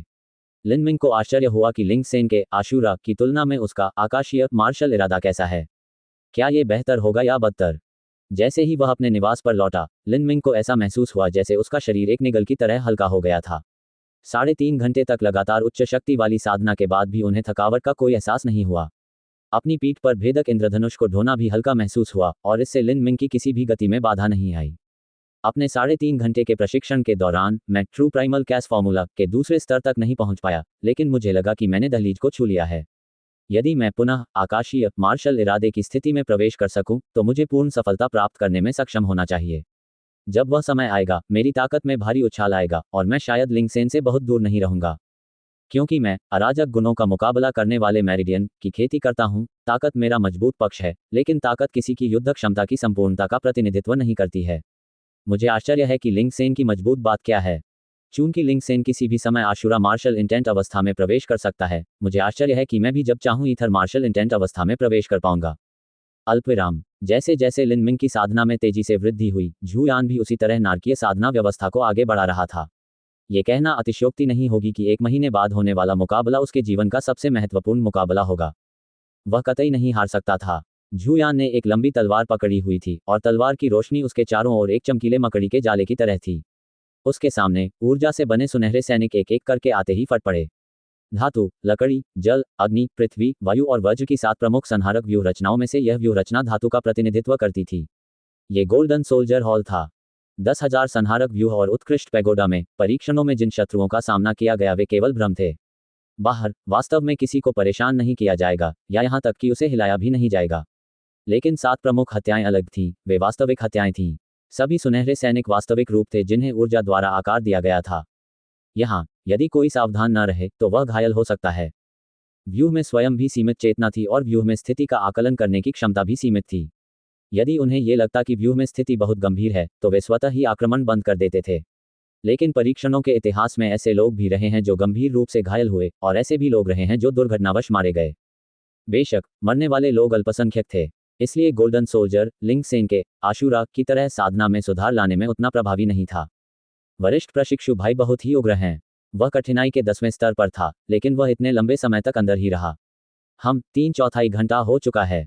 व्यूह में इस बात का कोई संकेत नहीं है कि वह कमजोर हो रहा है, जिससे ये साबित होता है कि वरिष्ठ प्रशिक्षु भाई झू को अभी तक कोई चोट नहीं लगी है और न ही उसे अपने असली स्वरूप के साथ कोई परेशानी हो रही है। ये लिन मिंग वास्तव में 1 महीने में वरिष्ठ प्रशिक्षु भाई झू को हराना चाहता है। मुझे लगता है कि यह बहुत कठिन होगा। ये लिन मिंग वास्तव में एक राक्षसी प्रतिभाशाली व्यक्ति है, लेकिन वरिष्ठ प्रशिक्षु भाई झू कोई साधारण व्यक्ति नहीं है जिसे इधर उधर धकेला जा सके। मुझे लगता है कि वरिष्ठ प्रशिक्षु भाई झू जीतेंगे। ये कठिनाई का 10वां स्तर है। जैसे ही मैं अंदर जाऊंगा मुझे मार दिया जाएगा। अल्पविराम। दिन प्रतिदिन समय बीतता गया। 1 महीने में लिन मिंग और झूयान के बीच मैच को लेकर मचा बवाल न केवल शांत हुआ, बल्कि माहौल लगातार उग्र होता गया। इस अवधि के दौरान 7 गहन मार्शल हाउस में कुछ दिलचस्प घटनाएं घटित हुईं। लिन मिंग ने 7 गहन मार्शल हाउस भंडार में जो साधना पद्धतियां चुनी थीं, वे अचानक शहर में सबसे लोकप्रिय वस्तु बन गईं। फाउंडेशन स्पीयर तकनीक के नीचे 4 नाम लिखे थे और फाउंडेशन मूवमेंट तकनीक के नीचे 3 नाम लिखे थे। लिन मिंग के अद्भुत प्रदर्शन के कारण मानव हॉल के 4 कनिष्ठ शिष्यों ने भाले को अपना हथियार बनाने का फैसला किया था। हालांकि किसी ने भी लिन मिंग द्वारा चुने गए मार्शल कौशल, शरीर फाड़ हड्डी तोड़ने वाली मुट्ठी पर सवाल नहीं उठाया। ऐसा इसलिए था क्योंकि इन नए शिष्यों ने लिन मिंग को शरीर फाड़ने वाली हड्डी तोड़ने वाली मुट्ठी का प्रयोग या अभ्यास करते नहीं देखा था। शरीर फाड़ने वाली हड्डी तोड़ने वाली मुट्ठी स्वयं एक उच्च श्रेणी के पृथ्वी चरण मार्शल कौशल से ऊपर थी। यदि यह पूर्ण भी हो जाए तो भी इसका अभ्यास करना अत्यंत कठिन होगा, और यह भी कि वर्तमान में इसकी 70% सामग्री गायब है। यदि लिन मिंग वास्तव में इस मार्शल कौशल को विकसित करने में कामयाब हो गया होता तो राक्षसी दुष्ट प्रतिभा उसे वर्णित करने के लिए अपर्याप्त होती। जब कुछ कनिष्ठ शिष्यों ने आधारभूत साधना पद्धतियों को चुना तो निक्षेपागार के वरिष्ठ शिष्य केवल एक मजबूर मुस्कान के साथ उनकी ओर सिर हिलाकर देख सके। ये कई कनिष्ठ शिष्यों द्वारा लिन मिंग की पूजा करने से उत्पन्न हुआ। जैसा कि कहा जाता है, किसी व्यक्ति के प्रति प्रेम उसकी छत पर बैठे कौओं तक भी फैल जाता है। इन उपासकों ने लिन मिंग की साधना पद्धतियों का अनुसरण किया और यहाँ तक कि उनका हथियार भी चुन लिया था। हालांकि लिन मिंग इन चीज़ों की वजह से नहीं, बल्कि अपने कारण मजबूत था। कितने कनिष्ठ शिष्य भाला चुनेंगे और कितने भाले की सच्ची महिमा प्रदर्शित करने में सक्षम होंगे। अल्पविराम। सुबह सुबह दुनिया में ताज़ी हवा बह रही थी। लिन मिंग ने एक हाथ से पेनेट्रेटिंग रेनबो का सिरा पकड़ लिया। उसकी भुजाएं क्षैतिज रूप से फैली हुई थीं और उसने अपनी आंखें बंद कर लीं। उसने अपना मन पहाड़ों और वृक्षों की ओर खोला और शांत तथा भावनाओं से मुक्त हो गया। उन्होंने महसूस किया कि वे इस आकाशीय मार्शल इरादे की स्थिति को समझने में मदद के लिए सच्चे सार पत्थरों के उच्च स्तरीय आत्मा एकत्रीकरण छर्रों का उपयोग नहीं कर सकते। जब तक वह जब चाहे आकाशीय अवस्था में प्रवेश करने में सक्षम था, तब तक इसे लिन मिंग के मार्शल इरादे की छोटी सफलता माना जाएगा। इस मौन और शांतिपूर्ण स्थिति में लिन मिंग ने अचानक अपनी आंखें खोलीं। उस क्षण उसे किसी की उपस्थिति का एहसास हुआ था। यद्यपि वह अपेक्षाकृत सुरक्षित 7 गहन मार्शल हाउस में था, फिर भी लिन मिंग ने सतर्कता बनाए रखी। आखिरकार उसने बहुत सारे दुश्मन बना लिए थे। मम, आपकी सतर्कता अच्छी है। पास से एक जोरदार और गहरी आवाज आए और लिन मिंग के कान में गूंज उठी। एक आदमी भला लिए हुए और लाल कवच पहने हुए भूत की तरह दिखाई दिया और उसके दोनों पैर लिन मिंग के भाले की नोक पर पड़े। जैसे ही आदमी भाले की नोक पर गिरा, भेदक इंद्रधनुष थोड़ा नीचे की ओर मुड़ गया। हालांकि लिन मिंग ने भाले को अभी भी स्थिर रखा। अच्छी बांह की ताकत, व्यक्ति ने आश्चर्य से कहा। प्रशिक्षक होंग, लिन मिंग ने आश्चर्य से पूछा। जो व्यक्ति उसके भाले की नोक पर गिरा, वह उसका अर्थ हॉल प्रशिक्षक होंगशी था। आपने वास्तव में 10,000 हत्या सरणी के दौरान मुझे अच्छा चेहरा दिया। रैंक 62 और आपने झू यान को चुनौती दी। तुम सचमुच साहसी हो। लिन मिंग ने कहा। प्रशंसा के लिए प्रशिक्षक होंग को धन्यवाद, लेकिन जहां तक झू यान की बात है, मुझे पूरा भरोसा नहीं है कि मैं उसके खिलाफ जीत सकता हूं। मम, ये झू यान एक साधारण चरित्र नहीं है। जब उन्होंने 7 गहन मार्शल हाउस में प्रवेश किया था तो उनकी क्षमता का प्रदर्शन बिल्कुल वांग यानफेंग की तरह था। यद्यपि वह आपकी असाधारण प्रतिभा से कहीं कमतर है, फिर भी वह आपसे 2.5 साल अधिक समय से स्कूल में है। इन 2.5 वर्षों में वे वांग यानफेंग के समान ताकत से नाटकीय रूप से आगे बढ़कर अपनी वर्तमान रैंकिंग तक पहुंचे। अगले 1 या 2 वर्षों में जब लिंग सेन और अन्य लोग स्नातक हो जाएंगे तो झू यान निस्संदेह 7 गहन मार्शल हाउस रैंकिंग में शीर्ष 10 में होगा और शायद शीर्ष 5 में भी। आपका प्रतिद्वंद्वी 7 गहन मार्शल हाउस में शीर्ष 5 रैंक के लिए एक भावी दावेदार है। तुमने अपने लिए एक शक्तिशाली शत्रु चुन लिया है।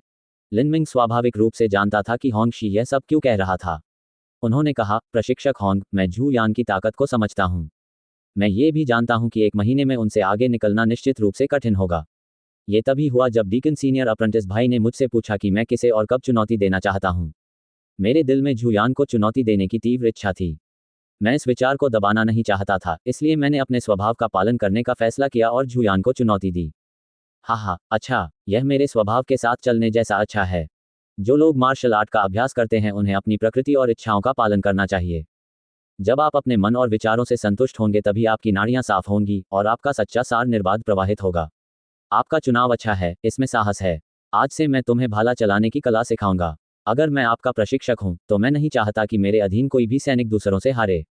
लिन मिंग ने होंगशी की बातें सुनी और उसका दिल खुशी से भर गया। अब तक उनके पास केवल फाउंडेशन स्पीयर तकनीक ही थी और वे केवल नींव का अध्ययन ही कर सकते थे। यदि उसे मार्गदर्शन मिले तो उसकी प्रगति बहुत तेजी से होगी। होंगशी ने कहा। मैं एक बार 10 साल के लिए सेना में शामिल हुआ था। मैंने अपने 10 साल के करियर में केवल भाला चलाना सीखना शुरू किया। इससे पहले मैंने तलवार का इस्तेमाल किया था। भाला 100 सैनिकों का राजा है। मैं भाला चलाने में बड़ी सफलता के स्तर तक नहीं पहुंच पाया हूं, लेकिन जो मैंने सीखा है वह मैं आपको सिखा सकता हूं। हालांकि शुरू करने से पहले मेरा एक प्रश्न है। क्या आप एक विशेष साधना अवस्था को समझने में सक्षम थे? लिनमिंग रुक गया। उसे उम्मीद नहीं थी कि होंगशी को इस मामले के बारे में पता होगा। उसने सिर हिलाकर कहा, हाँ, मैंने भी यही सोचा था। आपकी धारणा अच्छी है। आपकी यह साधना अवस्था संभवतः अपनी तरह की सर्वश्रेष्ठ से तुलना की जा सकती है, अन्यथा आपकी प्रतिभा के साथ इतने कम समय में इतने अच्छे परिणाम प्राप्त करना आपके लिए असंभव होता। यह आपके शुद्ध और मजबूत हृदय की मार्शल आर्ट का लाभ है। लेकिन भले ही आपके पास मार्शल आर्ट का असाधारण दिल हो, फिर भी आपको ऐसी साधना अवस्था को समझने का भाग्यशाली अवसर नहीं मिल सकता है। इस अवस्था को मार्शल इंटेंट कहा जाता है।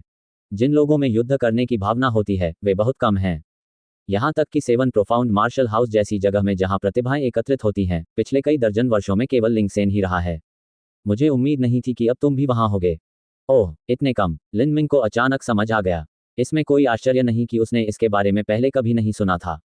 हाँ, यही कारण है कि मार्शल इरादे का अस्तित्व इतना रहस्यमय और रहस्यमय है, क्योंकि बहुत कम लोग हैं जो इसे समझने में सक्षम हैं।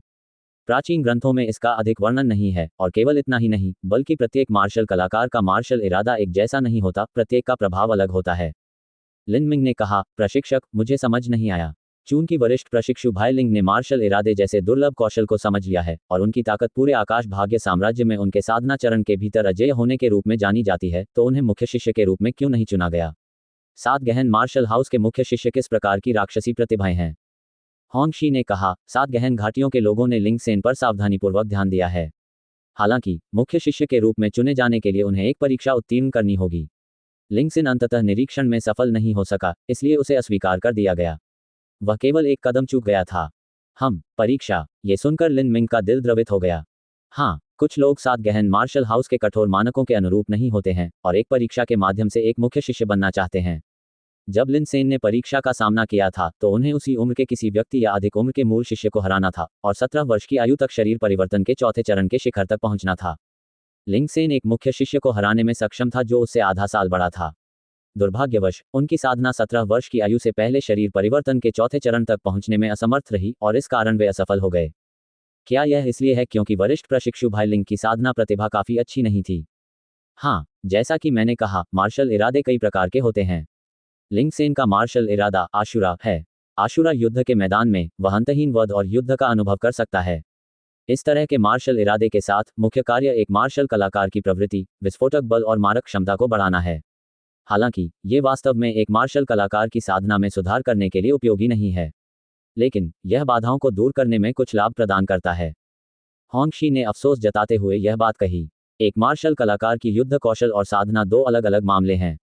युद्ध कौशल उनकी ताकत थी, लेकिन साधना का मूल्यांकन चरणों के माध्यम से किया जाता था। उदाहरण के लिए, शारीरिक परिवर्तन का पहला चरण, दूसरा चरण, पल्स संघनन अवधि और हाउटियन चरण। एक मार्शल कलाकार की युद्ध क्षमता में साधना सबसे महत्वपूर्ण कारक थी, लेकिन यह एकमात्र कारक नहीं था। युद्ध कौशल, युद्ध की प्रवृत्ति, युद्ध कौशल, क्षेत्र अनुभव, वास्तविक सार की मोटाई की डिग्री, ये सभी किसी की युद्ध क्षमता को प्रभावित कर सकते हैं। इसलिए कोई व्यक्ति अपने साधना क्षेत्र से ऊपर भी लड़ सकता है, लेकिन एक मार्शल कलाकार के लिए उनकी साधना ही सभी के लिए मूलभूत आधार थी। यदि वे अपनी साधना में सुधार नहीं कर सके तो आपकी युद्ध शक्ति चाहे जो भी हो, उसका कोई महत्व नहीं होगा। शरीर परिवर्तन के प्रथम चरण में एक मार्शल कलाकार कभी भी पल्स कंडेंसेशन चरण में किसी को नहीं हरा पाएगा। ये पूर्ण असमानता थी जो खेती के माध्यम से पैदा हुई थी। इसके अलावा एक मार्शल कलाकार के लिए उनका जीवन उनकी साधना से अभिन्न रूप से जुड़ा हुआ था। लिंगसेन की मुख्य ताकत उसकी लड़ाकू क्षमता थी, उसकी साधना वास्तव में बहुत अधिक नहीं थी। यदि उसके पास जियानेटियन स्तर तक पहुंचने का कोई मौका नहीं था, तो बड़े संप्रदायों के लिए उसका कोई मूल्य नहीं था। इसलिए लिंगसेन को अस्वीकार कर दिया गया। होंगशी ने कहा, यदि लिंगसेन की प्रतिभा को आधा कदम बढ़ा दिया जाए, उदाहरण के लिए एक मध्यम चौथी श्रेणी की प्रतिभा तक, तो उसके पास 7 गहन घाटियों में प्रवेश के लिए चुने जाने की बहुत बड़ी संभावना होगी। उनका आशुरा मार्शल इरादा किसी व्यक्ति को लंबे समय तक जीवन और मृत्यु के किनारे पर नाचने देता है, और यह बाधाओं को तोड़ने में भी मदद करता है। ये 7 गहन घाटियों के लिए मूल्यवान है। दुर्भाग्य से आशुरा मार्शल इरादे से किसी को सच्चा सार इकट्ठा करने में मदद करने में कोई लाभ नहीं है। लिनमिंग ने पूछा, प्रशिक्षक होंग, क्या वरिष्ठ प्रशिक्षु भाई लिंगसेन के पास 7 गहन घाटियों में प्रवेश के लिए चुने जाने की कोई और संभावना नहीं है? हाँ, लेकिन ये बहुत कठिन है। एक संभावना यह है कि 22 वर्ष की आयु से पहले ही वह पल्स कंडेंसेशन पीरियड से गुजर जाएगा। ये 7 गहन घाटियों का सबसे कठोर मानदंड है। यदि आप 22 वर्ष की आयु से पहले पल्स कंडेंसेशन काल को पार करने में सक्षम हैं, तो आप 7 गहन घाटियों में प्रवेश कर सकते हैं। हालांकि लिंगसेन की वर्तमान साधना प्रगति के साथ यह संभव है। दूसरी संभावना यह है कि यदि लिंगसेन किसी अन्य प्रकार के मार्शल इरादे को समझने में सक्षम हो, यह बेहतर होगा यदि इससे उनकी साधना प्रगति में मदद मिले। यदि ऐसा हुआ तो संपूर्ण 7 गहन घाटियां लिंग सेन को महत्व देंगी। ऐसा व्यक्ति जो 2 प्रकार के सैन्य इरादों को समझ सके अत्यंत दुर्लभ है। 2 प्रकार के सैन्य इरादे। आपके पास 2 अलग अलग प्रकार के मार्शल इरादे भी हो सकते हैं। लिन मिंग आश्चर्यचकित था। लेकिन ये बहुत कठिन है, इतना कठिन कि कोई भी व्यक्ति सारी उम्मीदें खो बैठे। संपूर्ण आकाश भाग्य साम्राज्य में या यहाँ तक कि 7 गहन मार्शल हाउस के संपूर्ण क्षेत्र में और इसके आसपास के सैकड़ों हजारों मील में एक भी ऐसा नहीं है। मैंने प्राचीन ग्रंथों में इनके बारे में सुना है। उदाहरण के लिए किंवदंतियों में अचानक ज्ञान प्राप्ति के बारे में बताया गया है। एक शक्तिशाली शक्ति की कहानी है जिसे सम्राट शाक्य कहा जाता था, जिसके पास 7 अलग अलग प्रकार के सैन्य इरादे थे। 3000 वर्ष पहले उन्होंने बोधि वृक्ष के नीचे 7 दिन और 7 रात ध्यान किया था। उनके शरीर में ये 7 प्रकार के युद्ध संबंधी इरादे वास्तव में एक साथ मिल गए और सम्राट शाक्य में महान जागृति आई और उन्हें सर्वोच्च ज्ञान की प्राप्ति हुई। उन्होंने मार्शल आर्ट की अनगिनत बेड़ियां तोड़ दी और मार्शल शून्य को भेदते हुए स्वर्णिम अमर बनने के लिए निर्वाण प्राप्त किया। जैसे ही लिन मिंग ने होंग शी की कहानी सुनी, उसे बहुत बड़ा झटका लगा। 7 प्रकार के युद्ध संबंधी इरादे, वह कौन सी अवधारणा थी? इसके अलावा ये 7 प्रकार के युद्ध संबंधी इरादे एक में भी मिल गए थे। इस प्रकार का व्यक्ति सचमुच एक पौराणिक स्वर्गीय प्राणी था। बोधि वृक्ष की कथा सुनते समय लिन मिंग को अविश्वास का भाव हुआ। 7 दिन और 7 रात ध्यान में बैठना और सर्वोच्च ज्ञान प्राप्त करना, मार्शल आर्ट की अनगिनत बेड़ियों को तोड़ना और मार्शल शून्यता को भेदना, ये बात थोड़ी अतिशयोक्तिपूर्ण लगती है। ये जानना जरूरी था कि मार्शल आर्ट के मार्ग में आप जितना ऊपर जाते हैं, यह उतना ही कठिन होता है।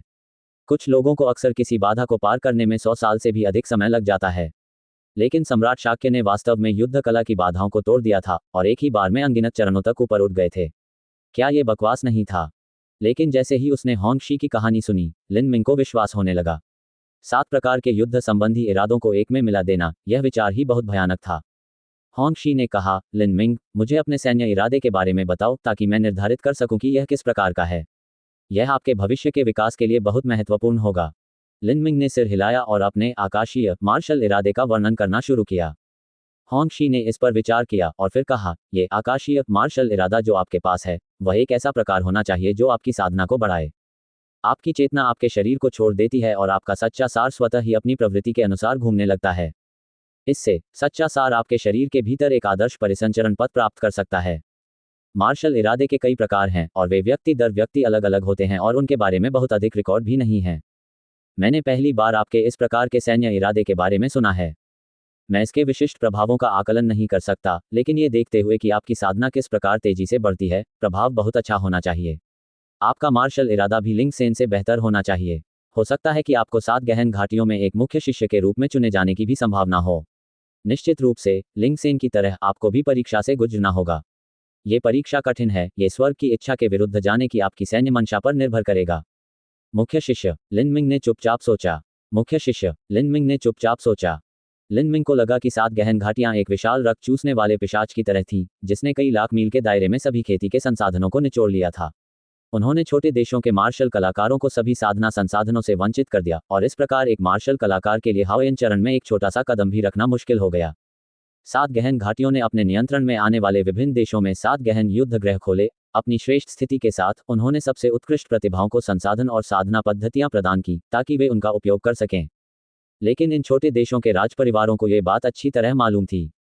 फिर भी जबकि वे 7 गहन घाटियों के भूत से भयभीत थे, साथ ही साथ वे 7 गहन घाटियों के समर्थन और संरक्षण की आशा भी रखते थे।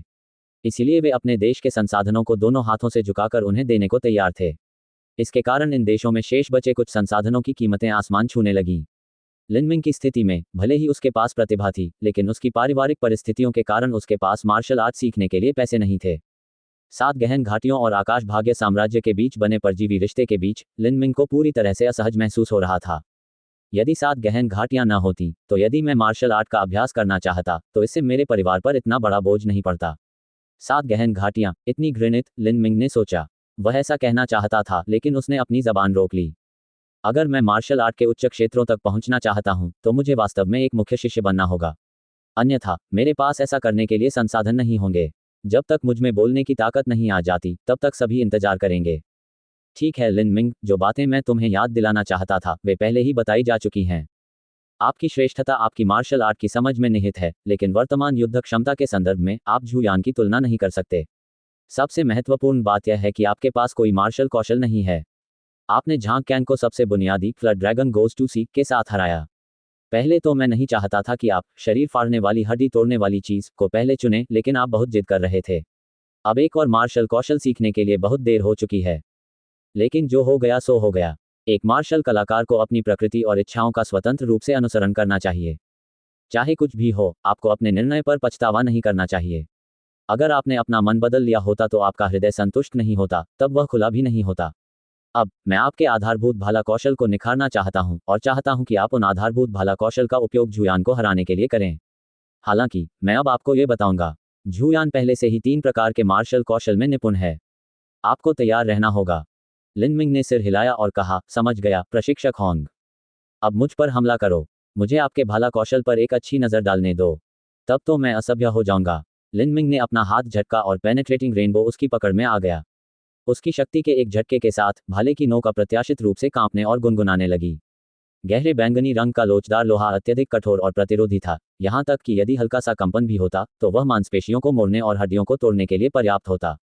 ओह, आप गहरे बैंगनी लोचदार लोहे को इतनी आसानी से हिला सकते हैं।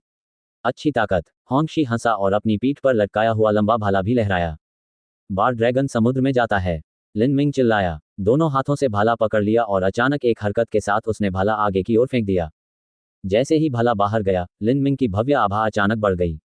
उसके चारों ओर वायु प्रवाह बदलने लगा, मानो उसके चारों ओर एक अदृश्य धारा बह रही हो और इस आभा पर अभिसरित होकर लिन मिंग के लंबे भाले में पिघल रही हो। होंगशी ने प्रशंसा भरी नजर से देखा। वह एक कदम आगे झुका, अपने भाले की शाफ्ट को पकड़ लिया और अपने भाले की नोक को लिन मिंग के भाले की नोक पर निशाना बनाया और फिर एक भयंकर वार किया। हालांकि इस प्रहार की शक्ति लिन मिंग के भाले को रोकने में कामयाब नहीं हुई। वह भाला सोने और लोहे से बना हुआ लग रहा था और उसने अपनी दिशा नहीं बदली, बल्कि सीधे होंगशी की ओर वार कर रहा था। ये लिन मिंग द्वारा बर्फीले ठंडे तालाब झरने के नीचे अनगिनत बार भाला चलाने का अभ्यास करने का परिणाम था। यह अचल रूप से स्थिर होने की स्थिति को प्राप्त कर चुका था। होंगशी की आंखों में चमक सी आ गई। अच्छा भाला हो। होंगशी अचानक ताकत से भर गया। उसके लंबे भाले का असली सार जागने लगा। लिन मिंग का भाला क्रूर बल से कठोरता से एक तरफ हट गया। उसने अपना लंबा भाला पकड़ लिया और अचानक एक कदम आगे बढ़ाया और भाले की नोक एक जहरीले सांप की तरह लिन मिंग के गले तक पहुंच गई। होंगशी का भाला लिन मिंग के भाले से दोगुना तेज था। जब तक लिन मिंग ने एक भाला चाल का उपयोग किया, तब तक होंगशी ने 2 भाले का उपयोग कर लिया था। होंगशी ने सोचा कि यह एक कदम ही सब कुछ खत्म कर देगा। शरीर परिवर्तन के शिखर नाड़ी संघनन पर अपनी साधना के साथ शरीर परिवर्तन के तीसरे चरण से निपटना लिन मिंग के लिए आसान होना चाहिए था। यदि वह अपनी शक्ति का 30% भी उपयोग करता तो भी यह एक सरल कार्य होता, लेकिन उसने यह नहीं सोचा कि वह गलत होगा। अपनी आंखों में इस भाले को प्रतिबिंबित होते देख लिन मिंग का लंबा भाला चौड़ा हो गया था और उसके पास इसे प्राप्त करने और इस हमले के खिलाफ बचाव करने के लिए पर्याप्त समय नहीं था। उसने तुरंत अपना दाहिना हाथ होंगशी के भाले की ओर बढ़ाया। उस क्षण लिन मिंग के शरीर की सभी छोटी इकाइयां एक साथ सांस लेने लगीं। सच्चा सार उसके शरीर में कंपन करने लगा और उसके दाहिने हाथ में केंद्रित हो गया। होंगशी ने देखा कि लिन मिंग अपना नंगा हाथ भाले की नोक की ओर बढ़ा रहा था, जो तेज गति से आगे बढ़ रहा था, और वह अचानक हिचकिचाया। ये लिन मिंग। ममम। जैसे ही लिन मिंग की हथेली ने भाले की नोक को छुआ, होंगशी ने भाले के शाफ्ट में एक तीव्र कंपन महसूस किया और उसके भाले को अस्थिर कर दिया। ये क्या हो रहा था? होंगशी ने स्वाभाविक रूप से सुना था कि इससे पहले जब लिन मिंग झांग कैंग से लड़ रहा था, तो उसने झांग कैंग की कृपाण को प्राप्त करने के लिए अपने खुले हाथ का इस्तेमाल किया था। उस समय होंगशी ने सोचा था कि लिन मिंग ने केवल झांग कैंग के हमले के पैटर्न की भविष्यवाणी की थी और कृपाण की धार से बच गया था, इसलिए वह सफल हो गया था। लेकिन अब ऐसा प्रतीत हो रहा है कि यह इतना आसान नहीं था। होंगशी पल्स कंडेंसेशन स्टेज में माहिर थे। दोनों हाथों के अचानक प्रयास से उसने जोर से झटका दिया और भाले की डंडी के कंपन को संतुलित कर दिया। लेकिन अब लिन मिंग का दूसरा भाला आ गया था। संपूर्ण विनाश। होंगशी के पास बचने के लिए पर्याप्त समय था और वह हमले से बचकर पीछे की ओर कूद गया। फिर भी एक तेज स्वर्गीय हवा लिन मिंग के भाले का पीछा करते हुए आगे बढ़ी। इस तेज हवा में एक अजीब कंपन शक्ति थी। जैसे ही होंगशी इस तेज हवा में बह गया, उसने महसूस किया कि उसके दिल की धड़कन और रक्त प्रवाह प्रभावित हो गया है और उसकी छाती में जकड़न महसूस हुई। इस कदम से होंगशी पूरी तरह से चौंक गया। वह एक मार्शल कलाकार थे जो पल्स कंडेंसेशन के बड़े सफलता चरण तक पहुंच गए थे। उसकी नाड़ियां पहले से ही खुल चुकी थीं और जुड़ चुकी थीं, तथा सच्चे सार ने उसके पूरे शरीर को बिना किसी कमजोरी के संयमित कर दिया था। इस स्थिति में जब लिन मिंग की भाला हवा उसके पास से गुजरी, तब भी उसे थोड़ी असहजता महसूस हुई। हालांकि वह घायल नहीं हुआ था, लेकिन यदि यह विसरा ट्रेनिंग स्टेज मार्शल आर्टिस्ट होता जिसे इस हवा ने छू लिया होता, तो हो सकता है कि वे अचानक खून थूक देते। ये बच्चा किस तरह की साधना पद्धतियों का अध्ययन कर रहा है? मैंने सोचा था कि मैं उसे एक ही चाल में पकड़ लूंगा, लेकिन वह 3 राउंड तक टिकने में सफल रहा। अगर मैं उसे नहीं संभाल सकता, तो प्रशिक्षक के रूप में मेरा क्या चेहरा होगा? होंगशी ने अपनी ताकत में 20% की वृद्धि की। वह हवा में घूम गया और उसका लंबा भाला प्रचंड तूफान की तरह नीचे गिर पड़ा। पेंग लिनमिंग ने निकट आ रहे दुश्मन का सामना करने के लिए अपना भाला उठाया, लेकिन इस बार उसने वास्तव में होंगशी के भाले में निहित एक अटूट शक्ति को महसूस किया, मानो वह उससे मुकाबला करने के बारे में सोच भी नहीं पा रहा था, और उसका भाला बह गया। उद्धरण चिन्ह विस्मयादिबोधक चिन्ह उद्धरण चिन्ह। भाले की नोक लिनमिंग के गले पर एक अदृश्य भूत की तरह दिखाई दी। भाले की नोक की बर्फीली ठंडक ने लिनमिंग के रोंगटे खड़े कर दिए। लड़ाई खत्म हो गई थी। होंगशी ने अपना भाला वापस ले लिया और कहा, अच्छे नौजवान, आपके छिपे हुए कौशल वास्तव में गहरे हैं। कोई आश्चर्य नहीं कि झांग कैन को सिर्फ हथेली, मुट्ठी और भाले से हराया गया था। मेरी साधना आपसे कहीं बेहतर है, लेकिन आज ऐसा लगता है कि मैं अभी भी आपसे सीख सकता हूँ।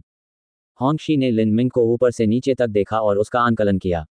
उसे वह अजीब कंपन याद आया जो उसने महसूस किया था। लिनमिंग ने ये कहाँ से सीखा था? इस प्रकार की भयंकर युद्ध शैली को स्वयं सीखना असंभव था। ये निश्चित रूप से कुछ जेड पर्ची का अध्ययन करने से था।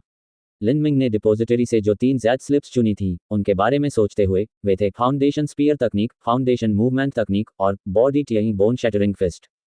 होंगशी ने पहले भी फाउंडेशन स्पीयर तकनीक देखी थी। दरअसल, उस सेना में शामिल होने वाले प्रत्येक व्यक्ति को फाउंडेशन स्पीयर तकनीक का अध्ययन करना पड़ता था।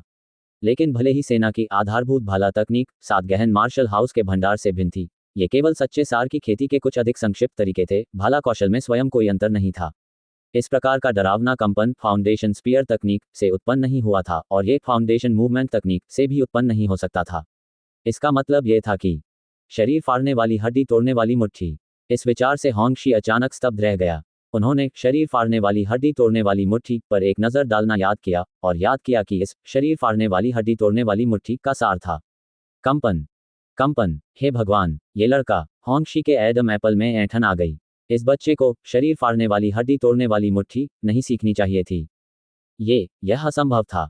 यद्यपि body tearing bone shattering fist jade slip में सच्चे सार कंपन का उल्लेख किया गया था, लेकिन इसमें यह नहीं बताया गया था कि इस सच्चे सार कंपन को कैसे प्रशिक्षित किया जाए। इसमें सबसे आवश्यक बुनियादी भाग का अभाव था।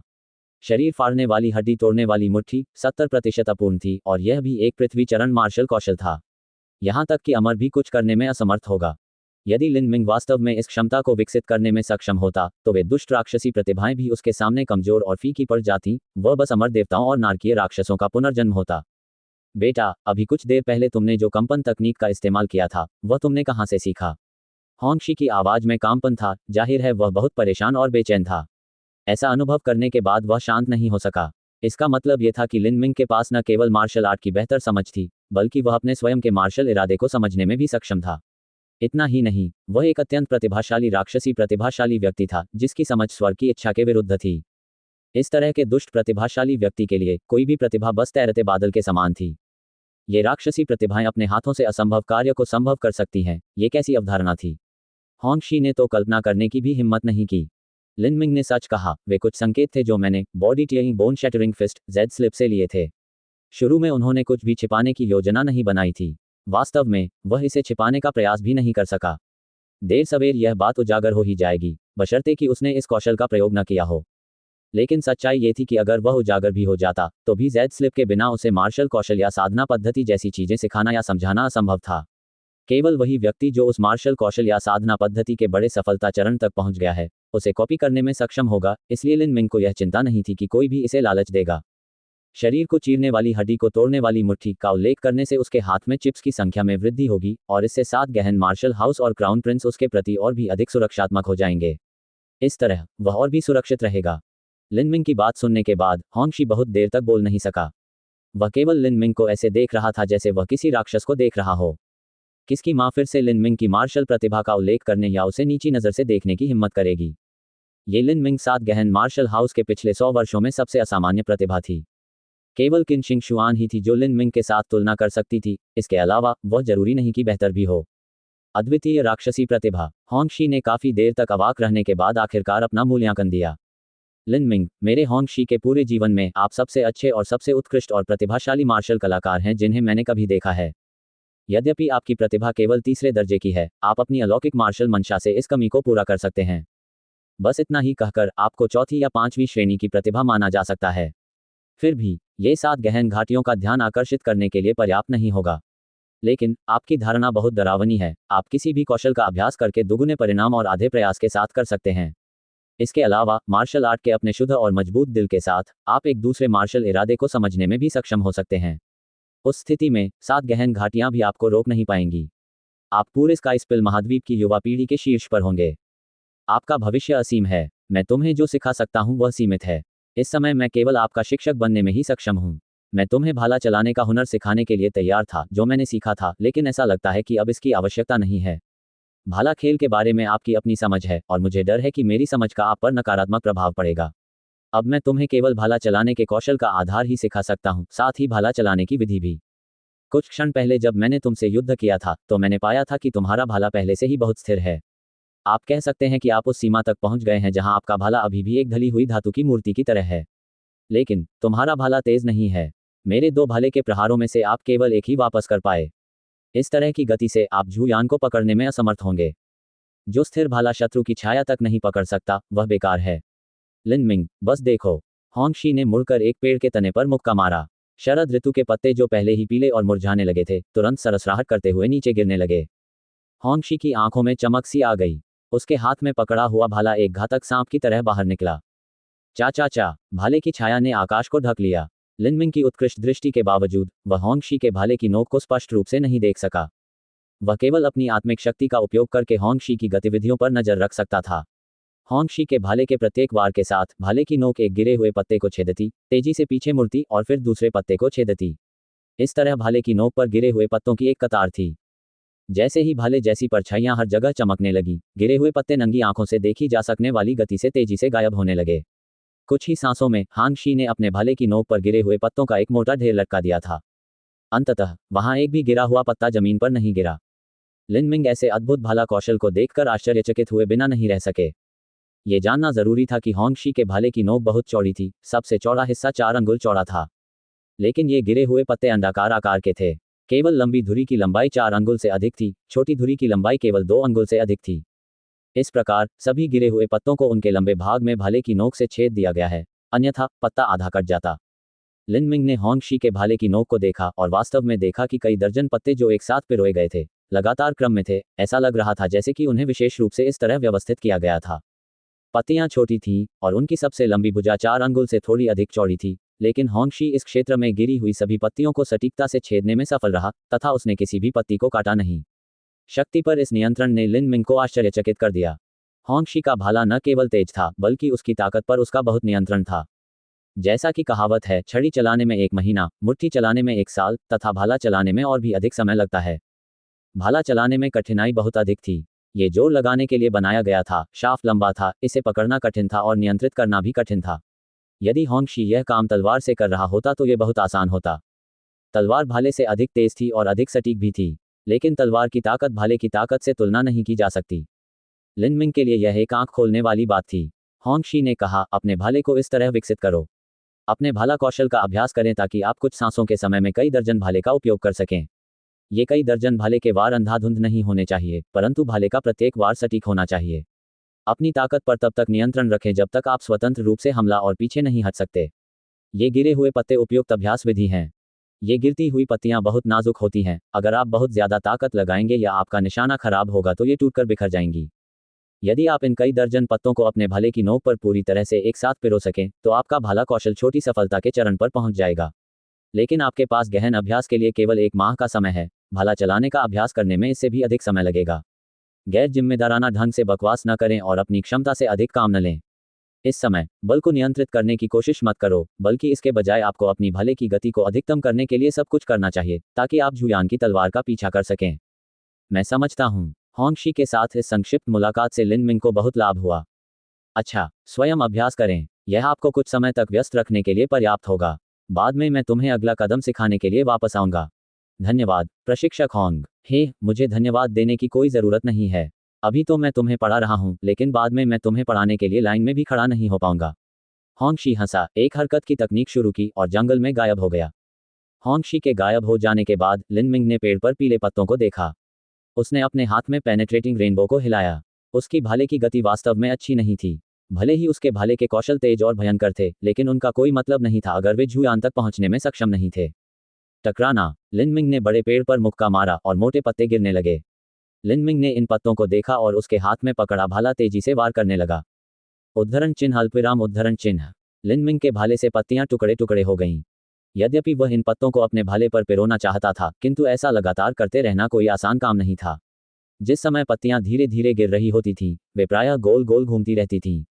उस संक्षिप्त समयावधि के दौरान उसे एक पत्ते के मध्य में अपना लंबा भाला घुसाना था तथा भाले की धार को पत्ते की लंबी धुरी में छेदना था। तभी वह उन्हें भाले पर लटका सका। लेकिन अभी तक लिन मिंग इस स्तर तक पहुंचने से बहुत दूर था। कई दर्जन पत्ते गिरने के बाद लिन मिंग ने उनमें से कुछ को आधा कर दिया था और कुछ जमीन पर गिर गए थे। केवल कुछ ही लोग थे जो लिन मिंग के भाले की नोक पर लटके हुए थे। शायद मुझे छोटी शुरुआत करनी चाहिए। मुझे अभ्यास के लिए इतने छोटे अंडाकार पत्ते का उपयोग नहीं करना चाहिए, लिन मिंग ने सोचा। छोटे अंडाकार पत्ते अभी बहुत कठिन थे। उसने दूसरा, अलग पेड़ चुना। इस वृक्ष की पत्तियां हृदय के आकार की थीं और ताड़ के पेड़ के आकार की थीं। किसी भी कोण से, जब तक भाला बीच से छेदता रहे, वह पत्तियों को भाले की नोक पर पिरो सकता था। ये पेड़ अच्छा है, मैं उसी के साथ अभ्यास करूंगा। अल्पविराम। दिन ब दिन लिन मिंग अपनी सुबह बर्फीले तालाब झरने पर अपने शरीर को तरोताजा करने में बिताने लगा। उन्होंने अपने शरीर को सीमा तक धकेलने के लिए कठिनाई को 9वें स्तर पर सेट किया ताकि वे अपने अलौकिक मार्शल इरादे का अनुभव कर सकें। दोपहर के समय वह अपना समय अपने भाले को प्रशिक्षित करने में बिताते थे और शाम को वह रेशम की तरह प्रवाह सीमा को प्रशिक्षित करते थे और अपने सच्चे आदिम अराजकता फॉर्मूले की खेती करते थे। देखते ही देखते 10 दिन बीत गए। लिन मिंग का अलौकिक मार्शल इरादा तेजी से स्थिर होता जा रहा था। इसमें प्रवेश करने के लिए पहले तो उसे अपने शरीर को सीमा तक धकेलना होगा और फिर उच्च स्तरीय आत्मा एकत्रीकरण गोली और सच्चे सार पत्थरों के साथ खुद को सहारा देकर वह धीरे धीरे इन कठोर परिस्थितियों में ईथर मार्शल इरादे में प्रवेश कर सकता है।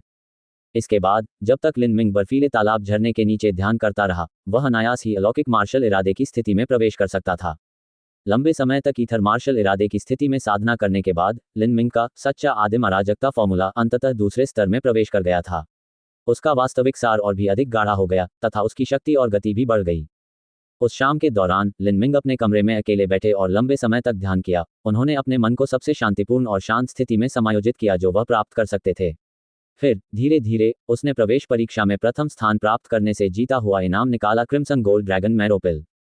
क्रिम्सन गोल्ड ड्रैगन मैरोपिल को क्रिम्सन गोल्ड ड्रैगन के अस्थि मज्जा को कई बहुमूल्य औषधीय जड़ी बूटियों के साथ मिलाकर और फिर उन सभी को एक साथ परिष्कृत करके बनाया गया है।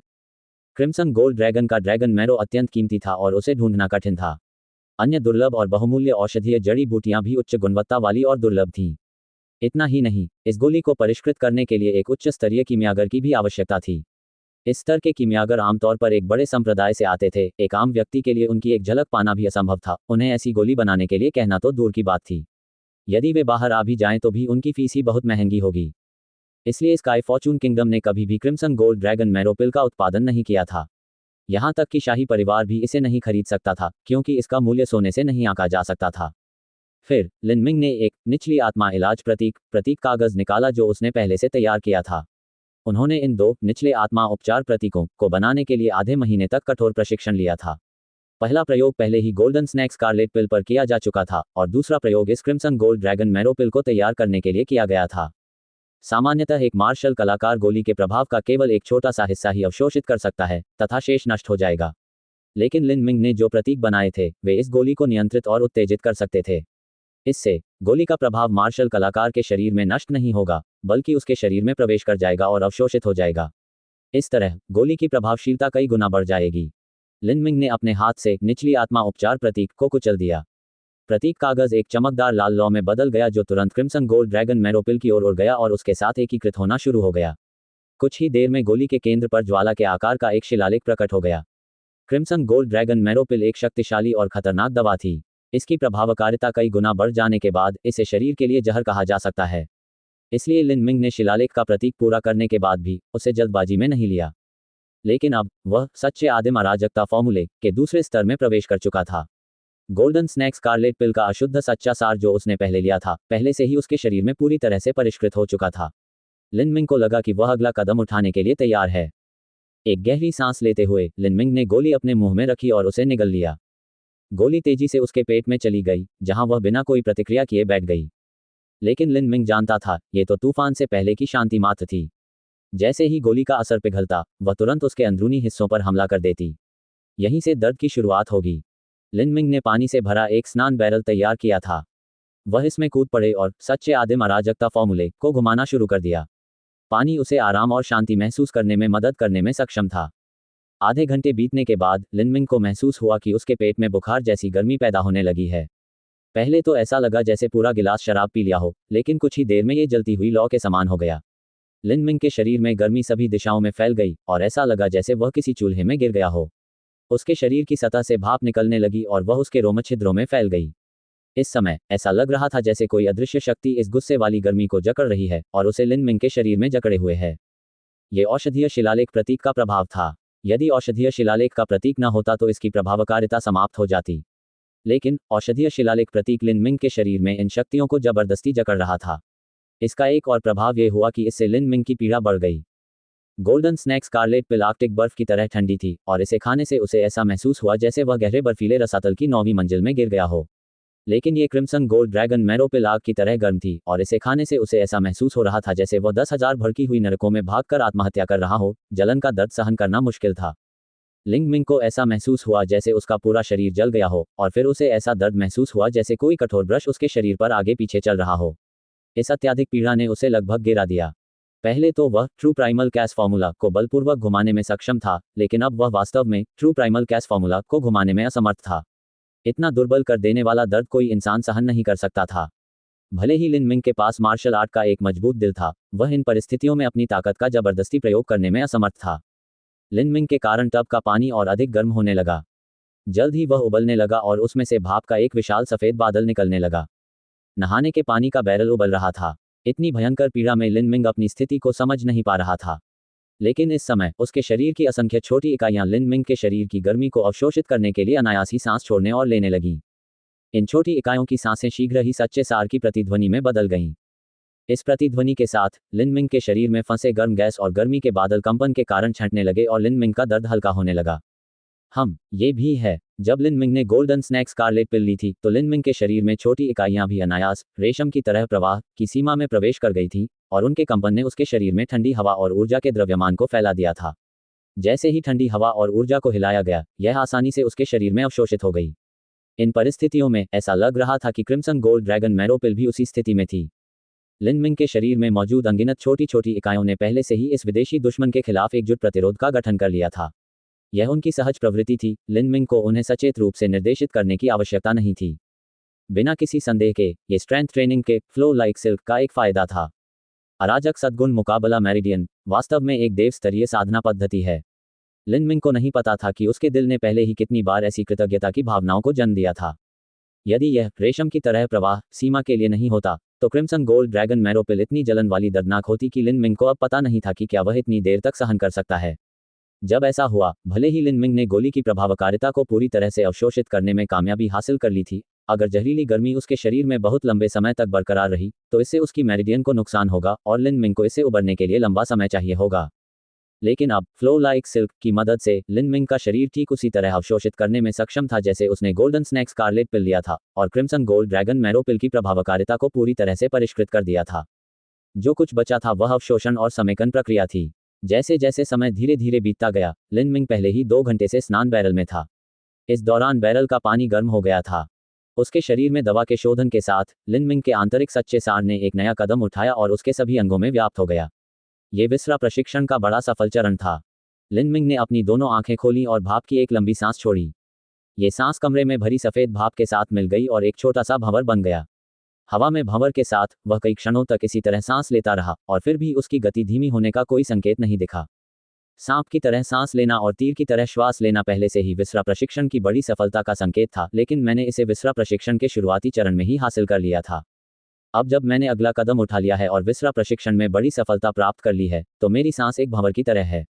उस बुजुर्ग की यादों में वह व्यक्ति जिसने सच्चे अराजक गुणों का मुकाबला करने वाले मेरिडियन का शिखर तक अभ्यास किया था, वह एक ही सांस में तबाही मचाने वाले तूफान पैदा करने में सक्षम था और एक देवता की क्रोधित गड़गड़ाहट की तरह चिल्लाता था। वे सचमुच एक ऐसी शक्ति थे जो आकाश को भेद सकती थी और पृथ्वी को चकनाचूर कर सकती थी। शरीर परिवर्तन के तीसरे चरण में बड़ी सफलता प्राप्त करने के बाद लिनमिंग अपनी मुट्ठी की ताकत का परीक्षण करना नहीं भूला। इन दिनों जब भी लिनमिंग की ताकत और अधिक विकसित हो जाती थी तो वह अपनी मुट्ठी की ताकत की जांच करता था कि वह लिंगसेन से कितनी दूर है।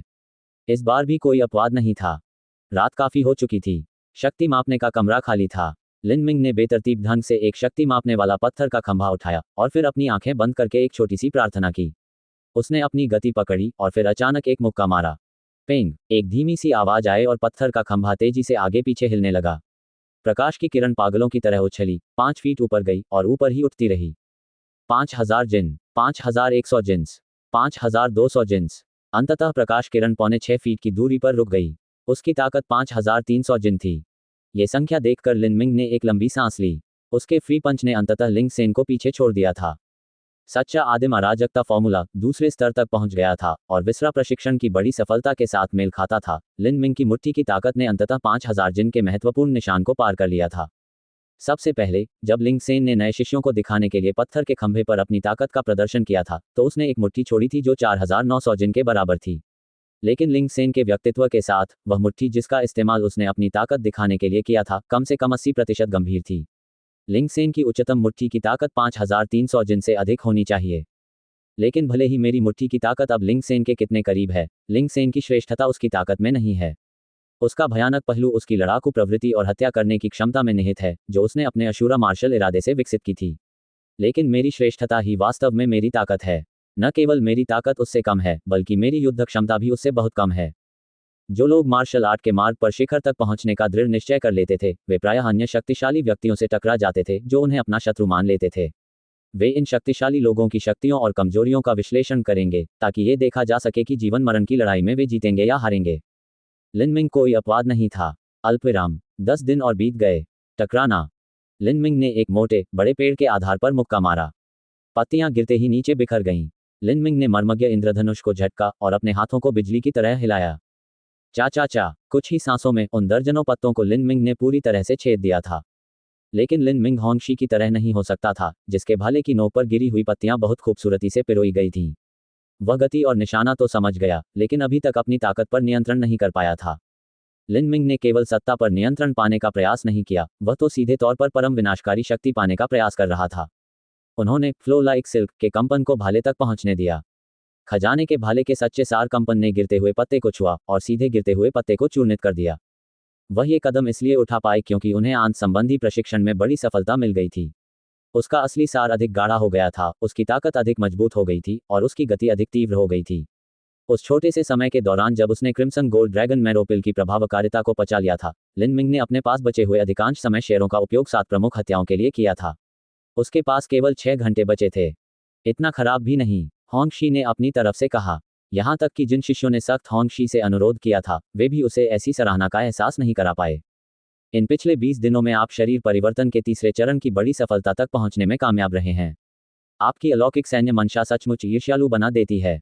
पिछली बार होंगशी ने लिन मिंग को भाला कौशल सिखाया था। जब उन्होंने उसे भाले की गति सुधारने का तरीका सिखाया तो वह 10 दिन के लिए चला गया। वापस आने के बाद लिन मिंग अप्रत्याशित रूप से विसरा प्रशिक्षण की बड़ी सफलता तक पहुंच गया था। इससे होंगशी सचमुच चौंक गया। लिन मिंग ने उत्तर दिया, प्रशिक्षक होंग, अब से पहले मैंने क्रिम्सन गोल्ड ड्रैगन मैरो पिल नहीं ली थी, मैंने केवल गोल्डन स्नैक स्कारलेट पिल खाई थी। कई दिन पहले मैंने क्रिम्सन गोल्ड ड्रैगन पिल खा ली थी। यही कारण है कि तब से मैंने इतनी प्रगति की है। होंगशी ने आश्चर्य से सुना। ये पता चला कि इस लिंग मिंग ने शरीर परिवर्तन के तीसरे चरण को तोड़ने और झांक कैन को हराने के लिए सिर्फ गोल्डन स्नैक स्कारलेट पिल पर भरोसा किया था। सभी ने, यहाँ तक कि उसके सहित, सोचा था कि लिन मिंग ने दोनों गोलियां एक साथ खा ली थीं। इस लिन मिंग को सामान्य ज्ञान से समझाना बहुत कठिन था। होंगशी ने कहा, मैंने यह अनुमान नहीं लगाया था कि अब से पहले आपने विसरा प्रशिक्षण चरण में प्रवेश करने के लिए केवल गोल्डन स्नैक स्कारलेट पिल का उपयोग किया था। यदि मैं गलत अनुमान नहीं लगा रहा हूं तो आपका शरीर मूल्यवान पदार्थों को ग्रहण करने और अवशोषित करने के लिए बहुत उपयुक्त है। आपके अलौकिक मार्शल इरादे के साथ आपकी भविष्य की उपलब्धियां वास्तव में असीम होंगी। और ऐसा केवल इसलिए है क्योंकि आपकी प्राकृतिक प्रतिभा कमजोर है। यदि आपकी प्रतिभा को 2 स्तर तक बढ़ा दिया जाए तो मैं वास्तव में कल्पना भी नहीं कर सकता कि वह कैसी होगी। ठीक है, आज से लेकर 10 दिनों तक जब भी तुम अपना भाला चलाना सीखोगे मैं हमेशा तुम्हारे साथ रहूंगा। आपके बुनियादी भाला कौशल पहले से ही तेज, सटीक और स्थिर हैं, लेकिन आप अभी भी एक बिंदु से चूक रहे हैं और वह है परिवर्तन। यद्यपि भाला चलाना तलवार चलाने जितना मुश्किल या चालाकी भरा नहीं है, लेकिन भाले में तलवार की तुलना में कई अधिक चालें और विविधताएं होती हैं। तलवार के मुख्य आक्रमण के तरीके और कुछ नहीं बल्कि वार करना, काटना और टुकड़े करना है। लेकिन एक भाला इससे भी अधिक काम कर सकता है। एक भाला वार कर सकता है, बांट सकता है, झाड़ सकता है, चक्कर लगा सकता है, नचा सकता है, इत्यादि। मैं तुम्हें निश्चित चालें और दिनचर्याएं नहीं सिखाऊंगा। मैं केवल ये चाहता हूं कि आप व्यापक अभ्यास के माध्यम से तेजी से आधारभूत भाला कौशल हासिल करें ताकि वे लगातार बदलते रहें। शुरू करना, मैं अपने वास्तविक स्वरूप को दबाकर आपके समान स्तर पर आ जाऊंगा। मैं दया नहीं दिखाऊंगा। जैसे ही होंगशी ने ये कहा, उसने अपना लंबा भाला घुमाया, उसे लिनमिंग की छाती पर निशाना बनाया और वार किया। होंगशी ने केवल अपने असली स्वरूप को दबाया था, उसने अपनी अस्थिर शक्ति को नहीं दबाया था। लिनमिंग की तुलना होंगशी से नहीं की जा सकती थी, जिसका शरीर पल्स कंडेंसेशन अवधि की बड़ी सफलता पर था।